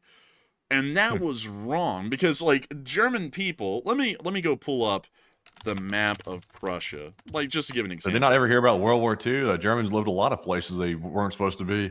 But it's I guess they're forgetting about the half of Poland that doesn't exist anymore as a part of Germany, where German people actually did live, because everyone in that area actually pretty much spoke German. It's like they were forcefully relocated by the Soviet Union at the end of World War II, when the Soviets pretty much made the borders of every single post-World War II country in Eastern Europe today what they were, and then they forcefully relocated all of those Germans out of Kaliningrad, or what was East Prussia, and out of most of Poland as it exists today, and into East Germany. And then a lot of those people packed up their bags, and then they just walked right across the border into West Germany and just gave up on the whole communism shtick right away. It's I guess they didn't know about that part. This is I think the Germans have lived pretty much everywhere in Europe at this point, especially during the World War II times and stuff. I think they've pretty much lived in every country at this point. But there was one place that they never got, Matthew. There was one place that was untouchable. Bulgaria. Switzerland. Oh, Switzerland. They didn't make it there? Nah. Man, the German people, Hitler in World War II actually considered German Swiss people to be, inferior Germans. He said that, if they went in there, they were going to, wipe them out, along with everyone else he said was undesirable. That's when you know somebody's really, really, really bad, is when they start making the Swiss into an evil, people. It's the Swiss are neutral. It's they don't want any trouble. Yeah, I was like, I don't get it. I just don't get it. It's what was wrong with those Germans? It's they were Germans like any other. It's why does he not like them? It doesn't make any sense. That's because he's a psychopath, that's why. Let's see. Melanie has a good one. I had a teacher insisting that FDR gave the "We will fight on the beaches" speech. Oh my God. You can literally pull up a recording of it. It's like, we shall fight on the beaches. It's like FDR didn't speak like that. He didn't go, that is what we're going to try and do. He didn't do any of that. Like FDR was out there. The only thing we have to fear is dying with a heart attack in my house in Georgia with my mistress on my lap. That's the only thing we have to fear. Like, it's like, that was him. Is that how he went out? Yeah, he went out. He went out in Damn, Georgia. went out like a player. Man, he went out like a player. His wife was away, and he had the mistress over, and he said to his mistress, "Oh, I have a terrible headache," and she went to go get him some water and an aspirin, and she came back, and he was dead. And he was having a portrait painted at the very moment that he died. So then everyone came in and they're like, "Oh my God, get that hoe out of here. We've got to call his wife." And like, so they got her out of there. And then they called up his wife and she showed up and she didn't know about the mistress. And she was gone. She was out of there. And so they were like, Madam, let's see, Madam First Lady, the president's dead. And then that's when Harriet Truman was like, now I get to drop those bombs, then that whole thing happened afterwards. But we don't talk about that, at least in this story. That's for another one. But anyways, with that, I hope that does address that somewhat well, at least the best I can with how that whole story went. But anyways, with that, it is time for us to move on to the next one and get out of these stories about teachers that their job is supposed to know history, screwing it up. But anyways, with that, we are on to the next one. I also had a teacher that made a video in science class about how cells worked, and he rapped a song to like some rap song or something like that about cell parts. It was probably the cringiest thing I've ever seen in my life, and he got clowned on by the entire school, the teachers, the principal, and everybody for making the video. It was pretty rough. I kind of felt bad for him actually, but that guy was a little crazy though. Oh man, I got so many stories to tell you about that guy. I don't know what happened, but he left the school. You remember that? You remember that teacher? I don't mean to interrupt you, dude. I just remembered it. You remember that teacher that got caught? In my grade, he was choking the poultry, and then he got kicked out. You remember that?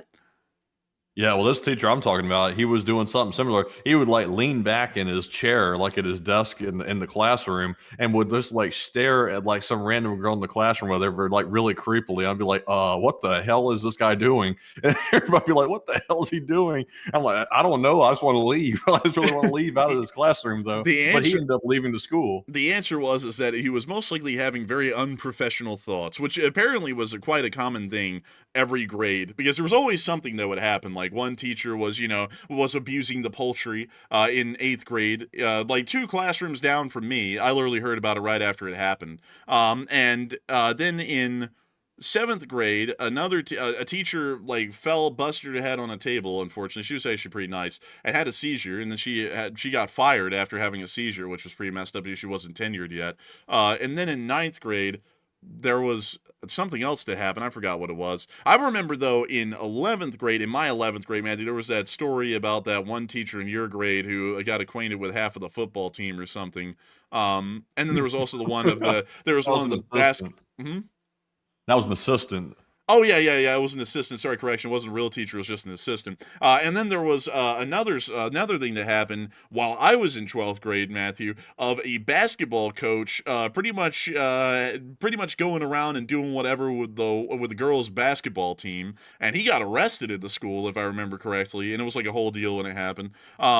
It was a really interesting thing. I'm trying to remember all these stories the best I can, because I was always hearing them as a disconnected person, not directly there when it was happening. And then there was some guy who was some guy I actually knew in 7th grade, and then he became a member of the Crips or the Bloods or something down in Montgomery, and he brought a pistol to the place. And then the cops came in, the SWAT was there and everything in the gym, and they arrested him for felony possession of a firearm on school ground. There's a whole bunch that happened when I was at school. But anyways, with that, we were all, silly stuff. Just a bunch of silliness. I didn't know they were there. Oh, you didn't know they were in the school? No, I didn't know they were in there. I thought that was a no-go. No. They were actually starting to slowly encroach up there in the final years. The gangs were into the school. Oh, no, I knew there were gangs. I just didn't know there was that one in there. I thought that was that sort of odd, because there's a lot of another gang in there that would have opposed that quite a bit. So that's kind of weird. Yeah, it was a little. I think I don't know. He may have been a part of that gang, or I didn't know. I didn't really care. It's just gang activity. It's just it is I've what it is. stayed clear of that junk. Yeah, I steer clear of it. I only heard the stories of it later. I'd be like, what the hell happened? Like, why was the whole school on lockdown? They'd be like, oh my God, someone who was a part of the, West Side Real Deal Bloods or whatever just got arrested, because he had a gun and everything. I'll be like, wow, that's crazy. Anyways, how do you like that shitty corn and like the expired milk? Something like I just stayed out of most everything and will always just hear the stories. But anyways, with Do you that, like hot fudge sundaes? is it still hot out there? Give me that. Give me that. Oh wait, hang on. What's another one, man? Rather than is it still hot out there? Do you like hot fudge sundaes? What's another one? You gonna watch the game? Oh yeah, bro. That what was that buffet called, man? Like Old Country Buffet Yeah, or Old Old Time Coun- Buffet or something? y'all have got to go watch the Old Country Buffet training video. It is so funny. It is the funniest thing ever. Do you like hot fudge sundaes? Oh my God. Hey, so that we are on to the next one. And the next one goes to David Castillo, who puts in a 10. And thank you very much, David, as well, for that $10 support. He said, excuse me. He said, do you guys think that Russia will nuke Ukraine as part of the escalation mentioned from the planes escaping from Moscow? I would say it's a low possibility, but it's not out of the picture. And I think that's the best way I can answer that, because it really is just getting into explaining how I get to that answer. But trust me, bro, very, very small chance on that. But it's not out of the picture, because what they're doing is quite bizarre. It's very weird, and we've never seen it before. So really anything could be on the table. But I have a feeling that whatever it is, it's still not going to be too extreme, at least for now. And so big thanks to you once again. Hope that addressed that well. And we are on to the next one. And the next one goes to Frankie Roast Beef. And thank you very much, Frankie, for that $10 support. And he said, I don't know much about you guys except you are brothers. And yes, you were right about that. Yeah. And a geographic move was involved in the past few weeks. Oh, no geographic move yet, but it will be happening in the near future. And they said, anyhow, thanks for your daily efforts.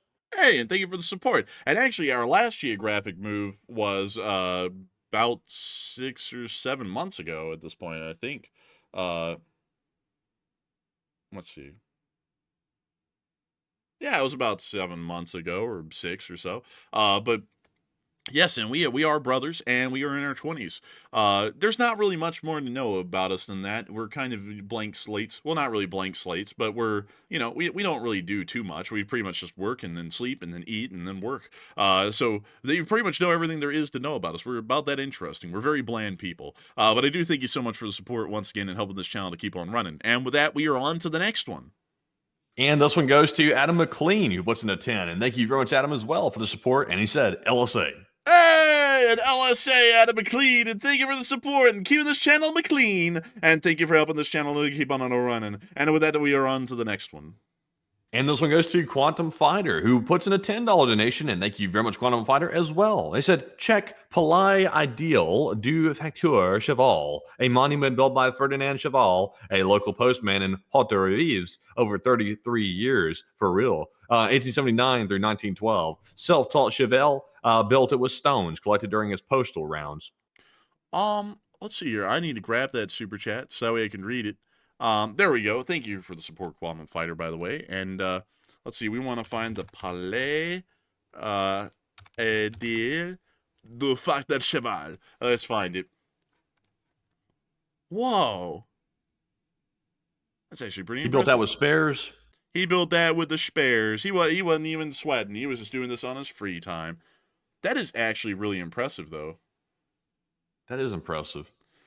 Back in the day, you could just do stuff back then, Like back in the late 1800s, there was no building permits involved or anything like that. You could just do this stuff. And he did it. And it Why? actually... Why does it look almost Hindu? I don't know. It's kind of just like a French style thing. I've seen this before. Like, have you ever seen, it's a cathedral in one of the arrondissements of Paris. Have you ever seen it before? No. Let me go see. I didn't really give you enough of a description for you to really answer. Like, so you were gonna say no matter what. I just knew I wasn't gonna see it. Man, I sucked on giving that explanation. That was a terrible explanation. Let me go see if I can find it. It's a pretty big cathedral. Is that it? No. Dude, I'm not gonna lie. I did so bad on that description. Like, have you seen that thing? And you're like, no. And I was like, well, shit, I should have known that was gonna be a no because I didn't even tell you anything about it. Dang, I man. don't know much, but I do know that I probably haven't seen it. Where the hell is it? Is this it? No, it's not. Where the hell did it go? It's a giant building somewhere in southern Paris. It's in the arrondissements, I believe. I'm not finding it. Can someone help? Can someone help? I hope someone does. Someone's got to bring up something about it, and we'll find it. We'll find it then. It's on a hill. I know that it's on a hill, a pretty prominent hill. And someone's going to bring up the name here eventually. I'm really leaning on that right now because I don't know the exact location of it or the name or anything at this point, I feel. And why are these hospitals blurred out on Google Maps? Like, that's a very deliberate thing that they did, and it was on the request of the French government. But why? But why? But have you seen that thing? Have you seen the thing? Basilique. That's it, Richard Minierin. I thank you for that. It is the Basilique. I think it's that one, actually. Here it is! Here it is! That is a cathedral, actually. That's pretty nice looking. But it kind of looks a little like the Taj Mahal, a little bit to me. And it kind of gives off like a Hindu style, like you were saying about the post office monument that guy built. Kind of looks like that to me, at least. Yeah, a little bit. Pretty close to it. A little bit similar. I think it is just kind of a French thing with that, I think. One of their styles. But still, I thank you, Richard Minierin, because you got me to remember what it was with that basilique, because I remember that. And I was like, oh, there it is. So where was that? Oh, it was in North Paris. I got everything wrong about it, like the location and all that. But that's the thing. Have you ever seen the thing? I've not. He hasn't seen the thing. Ah! But anyways, with that, thank you so much for the support and helping this channel to keep on running. And oh, but mama, what is this? Is this good? Everywhere in France actually looks pretty nice. Look at that. Look at that. Wow. Look at that. Looks like good food to me. That does look good. Man, I'm getting hungry, honestly. I've been hungry for about an hour now. But anyways, the Ritz Paris, is that like a Ritz cracker? Holy smokes, $2,700 a night? Damn, that's crazy. Oh, it's the Ritz-Carlton, though. That's why.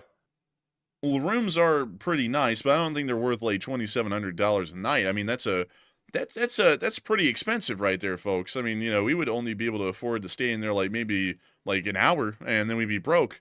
So it is nice. I will give it that, though. It is very nice. That is actually pretty impressive. That is very impressive, actually. I just don't know if it's worth $2,700 a night, though. You know, like. But they ain't serving Ritz crackers in here. They're a little bit above that. They're just called the Ritz, but they don't have the crackers. Anyways, with that, it is time for us to move on to the next one. All right, and our next one goes to George A. once again, who puts in a 10, and thank you very much, George, for that $10 support once again. And he said, given the small size of Crimea, would Market Garden work here? Would Valkyrie ride in the background?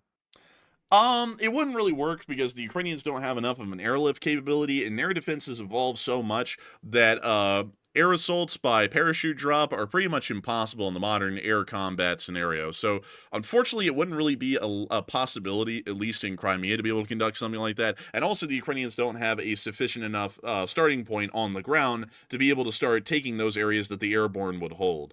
And so with that, I hope that addresses that somewhat well, at least in my opinion. And I thank you once again for support and helping this channel to keep on running. And with that, we are on to the next one. And our next one also goes to George A. once again, who puts in another 10. And George said, let me see. So you were only 20 when I started watching the channel. That's right. I had just turned 20 a couple of days before the war in Ukraine started. So I was 20 by only about a week by the time I started running the show. So yes, that is actually correct. I was 20 when you first started watching the show. I am now 23 and 23 and 3 months, three and a half months, you know, it's just to make sure that we eke out all the months and days that we can. But still, thank you so much once again. I hope that does address that the best I can. And with that, we are on to the next one.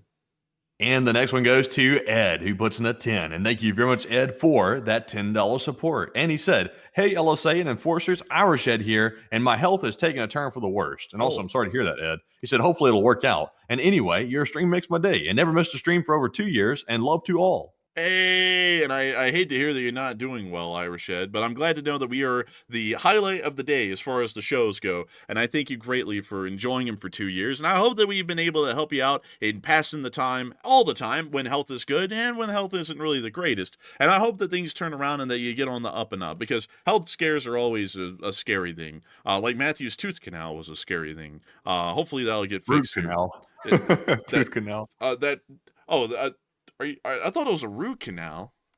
It is a root canal. You said a tooth canal. Oh, I said tooth canal. I meant root Yeah. canal. But I do have to say that was scary. And when I had the Wuhan whirlybird like twice, that was scary. But beyond that, I do have to thank you for the support, and I thank you for always helping this channel to keep on running, and I thank you for all the cool little stories and anecdotes that you've given us over the years. But you have always been a fun person to have on the channel, and of course, the entirety of the Lee Spring Army is wishing that you get well, and Enforcer Matt and myself are also hoping that you get the best and that you continue your eternal service to the Lee Spring Army, because the Lee Spring Army will never die. And so with that, a big thanks to you so much once again. I hope that has addressed that incredibly well, and with that, we are on to the next one.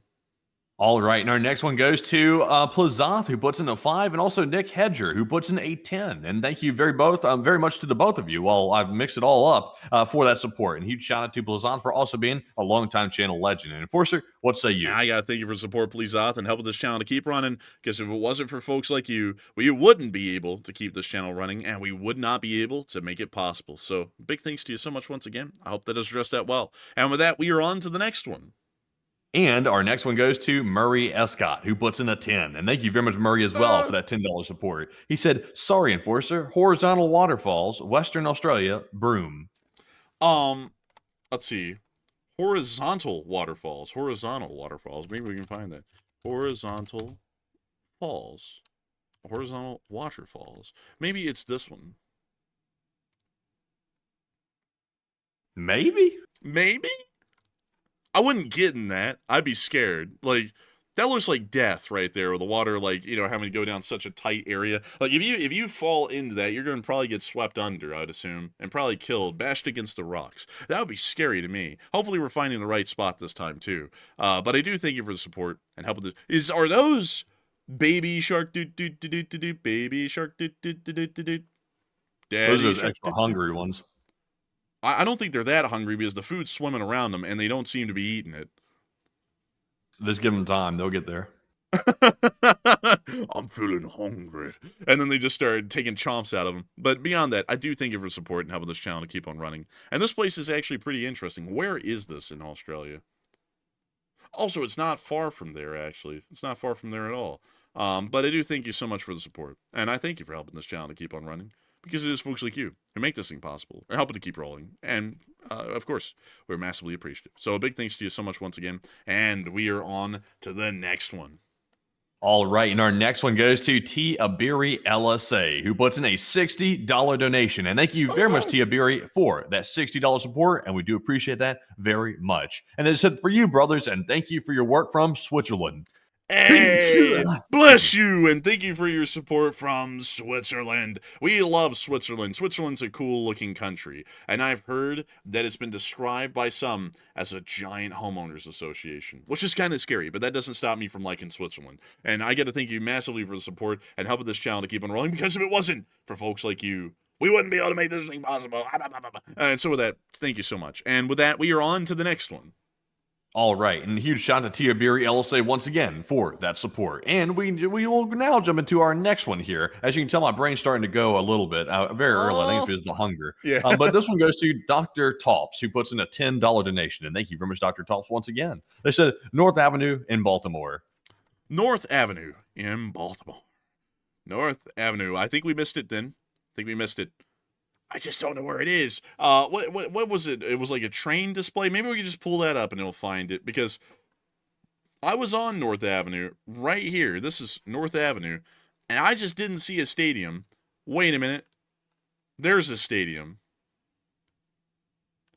I don't know if it's around here. That's a stadium, technically. Actually, that's just a track and soccer field with a football field on it, so it's a little weird that's not really a stadium. But we'll ignore that. We'll just keep moving down. I'm going to try and find it, because apparently we may have been in the wrong place. Maybe.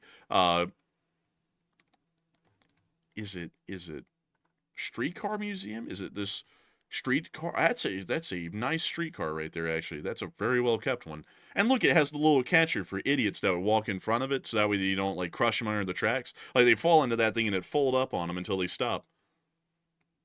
Oh, that's pretty cool. Yeah, Also, we got to speed up, by the way. We got like some super chats left, by the way. Oh, holy smokes. But I do thank you for the support and helping this channel to keep it running. You are making this channel possible, and we thank you greatly for that. And with that, we are on to the next one. And our next super chat goes to Bob Anon, who puts in an $8 donation, and thank you very much, Bob, as well, for that $8 support. And he said, why not do a channel lore video and link it in the live stream descriptions? And thanks for all the good work, guys, and please take a question from the chat. Hey, and I thank you for the support. That is a great idea. Maybe we'll do something like that sometime around. And I got to thank you greatly for the support and helping this channel to keep on running. We are going to make sure to get a live chat in your honor. And so with that, what do we got, Mandy? What do we got? And the live chat question goes to Scott Botts, who said, could they be flying to eastern Russia, the Russian government planes, in order to conduct a coup away from the FSB? And I thank you so much for the great question. I would have to say highly unlikely because the Russian Federation, whenever they conduct a coup, they like to be in the central area of Moscow so that we'd be able to control the military apparatus and make sure to suppress the FSB as fast as possible or to use the FSB as leverage on top of the military. And so I'd have to say that as highly unlikely, but it's not entirely out of the picture. So with that, I thank you so much again for the support and helping this channel to keep on running and sponsoring a live chat and making this channel a reality every single night. And so with that, we are on to the next one. And the next one goes to George Ellis, or George A. My God, my brain's going. But George put in a 5, and thank you very much, George, for that support. He said, I fully expect you to support Ukraine no matter how crazy the USA politics go. And I thank you so much for supporting. Help this channel to keep on running. We will lay out what a pro-American and pro-Western interests are here on this channel, and we will support Ukraine full on and full through because it is in support of American and Western interests to do so because it's in support of our sphere of influence inside of Europe. And so with that, a huge thanks to you so much once again. And I would have to say, you don't have to worry about that at all because that's guaranteed. And so big thanks to you once again. Hope that does address that incredibly well. And with that, we are on to the next one. And this one goes to Tormented End, who puts in a 5 and says, do you guys think that if the Pakistan-India conflict was to kick off, would that speed up Russia and China moving forward with threats of invading and things? I thank you so much for the support, and that's a great question. I would have to say highly unlikely because the Pakistan-India situation would be entirely inside of the subcontinent and largely wouldn't have an impact on anything else outside of that area. Considering the United States hasn't taken an active involvement in the area to show that they have any kind of a position of weakness, at least in that front, and considering that the United States would be largely uninvolved, that means that the situation with China and Russia in both Ukraine and Taiwan would pretty much be exactly the same. And so with that, I hope that does address that the best I can. Thank you once again for the support and helping this channel to keep on rolling. And with that, we are on to the next one. All right, and the next one goes to George A., who puts in a 5, and thank you very much, George, for that $5 support as well. And he said, guess my age. 2 of my paternal uncles fought Italy in World War I on the Austro-Hungarian side in the Alps. I would have to assume that you're most likely in your 50s or 60s. That's what I would assume. And I thank you so much for the support, and I want this channel to keep on running. And I hope that was close to being the correct answer. So a huge thanks to you so much once again. And with that, we are on to the next one. And the next one goes to Dan Levitan, who puts in a 4. And thank you very much, Dan, for that $4 support. And we do appreciate that. And he did not leave a comment. Also, big shout out to Murray Escott, who put in a 3, along with Marina Brackenberry, who also put in a 3 as well. And we do appreciate that from all 3 of you. And Enforcer, what say you? I got to thank all 3 of you for the support. Y'all are helping this channel to keep on running. And while y'all didn't throw in words and comments, we are greatly appreciative because y'all are ensuring that the Lee Spring Army is able to keep rolling around and around, and that this channel is able to keep on covering the news each and every single day, even when we're starting to go overtime and even when I'm having to talk at 100 miles an hour. We are incredibly appreciative nevertheless, and a big thanks to all of y'all once again. And with that, we are on to the next one. And our next one goes to Drew, who puts in a 2 and says, can you show the Finnish underground defense? And I got to thank you so much for the support and helping this channel to keep on running. I don't believe we'll be able to show the Finnish ground defense at the moment or underground defense because we are currently running out of time and we are overtime at the moment. And Matthew's starving and his brain is going, it's slipping, everyone. Oh, God. But beyond that, we were going to have to make sure that we're keeping it rolling. But I do thank you so much for the support and helping this channel to keep on running. And maybe when we have some additional time someday, we'll actually be able to take a good gander at it. And so with that, thank you so much once again. I hope that does address that incredibly well. And with that, we are on to the next one. All right, so now we're moving on to our live chat questions of the stream. It is now that time of the night, so we're jumping right into our Morse code decoders of the stream. Tonight, we had Cliff Simonson, Mark Hodges, Earl, Kevin, Paul, David, Aurora Fluffiness, Airbell, Garbo, Joni Dog, and Norm Pritchett. They said tonight's Morse code decipher says, would you like a flight out of Moscow, traveling everywhere right now, an LLT, LSA? And That's the sound of money. You'll get down on the nail. I got to congratulate you greatly for that, because it's absolutely incredible to think the least ring every signal core continues to get that correct time and time again every single night, as I almost tripped over my words right there because I'm going really fast with this, and we're trying to make sure to keep this well on time. And so with that, a big congratulations to y'all once again. Absolutely amazing. And of course, we're going to be getting on into some live chat questions. Unfortunately, however, many of y'all can tell by the way I'm talking and the speed I'm talking, we are currently running overtime at this moment. We are trying to make sure to get off air so that way we can make sure to get something to eat, something good and succulent to eat. What would be open at this time of night? Well, certainly not Taco Bell. That's terrible. We'll have to figure out something else. But nevertheless, we will be getting 3 live chat questions, and then we're going to be rounding out this thing for the night. And so with that, we are on to the third to last question of the night. And this one goes to AF Kaplan, who said, if Russia's economy collapses while its government is away from Moscow, could this impede Putin's hold on power? That most likely could. It's a possibility, but once again, we don't really know if there's an ongoing coup at the moment, and also considering that we've been seeing so far in our news coverage that there hasn't been a lot of security operations inside of Moscow, it doesn't appear that there is an ongoing coup. But I hope that does address that the best I can, and with that, we are on to the second to last question of the night. And this one goes to JC, who says, I heard something about an Estonian vessel being seized by Russia, and have you guys heard anything? We've heard some rumors about that. We were never able to confirm that story here on the channel, and we were never able to confirm the identity of the Estonian vessel, the actions that happened, or any video and picture evidence to corroborate that information. So, unfortunately, I'd have to declare ignorance on that at the moment due to a lack of information, which leads us to believe that that situation may have not happened. And so with that, I hope that does address it the best I can, and we are on to the final question of the night. And so who's the lucky last person to throw in the lucky last question of the night? And that viewer is Kimberly, who said, has anyone seen Putin today, and could he have been dead? Have you seen Putin today? No. Have I seen Putin today? Absolutely not. I'm just playing around here. I haven't heard of Putin today, at least at the moment. But Putin is out there and he's alive. If he's dead, they'll announce it immediately because that would cause a issue in the continuity of government, or at least the operation of the government currently. So they would have to immediately start getting a new successor. When Stalin died, it was announced pretty quickly that he was dead when he actually died. So I'd have to say that at this moment, Putin is alive out there somewhere. It's just that we don't really know where. But with that, I hope that does address that the best I can, and we've reached the end of tonight's stream. I'm going to thank you all so much once again for watching tonight. It's been an absolute honor and a pleasure to have all of y'all here. And of course, many of y'all are wondering, how in the hell does he talk that fast? I saw someone ask, did he do a line? No, I didn't do a line. I'm just able to talk this quickly. Believe it or not, this is actually as fast as I think. I have to actually slow down my talking to make sure that it actually sounds legible. Otherwise, I would be talking this fast all the time, because that's how fast my brain usually works. And that's why sometimes I stutter and trip over my words, is because I really am thinking this fast. Nevertheless, we will be seeing you all tomorrow for the Sunday night fundraiser at 10 p.m. Eastern time. Make sure to cover the next 24 hours of news from around the world. I got to thank you all massively once again for being here tonight. We had 15.4 thousand viewers here at the peak, and 130,000 people have watched this stream so far. And of course, we hope that you'll join us tomorrow for the Sunday night fundraisers, so that way we can continue to support American and Western interests around the globe through the nonprofits. And so with that, we will see you all then tomorrow at 10 p.m. Eastern time. And so with that, good night, good luck, take care, stay safe, Slava Ukrainian, and long live the LSA. The LSA will never die.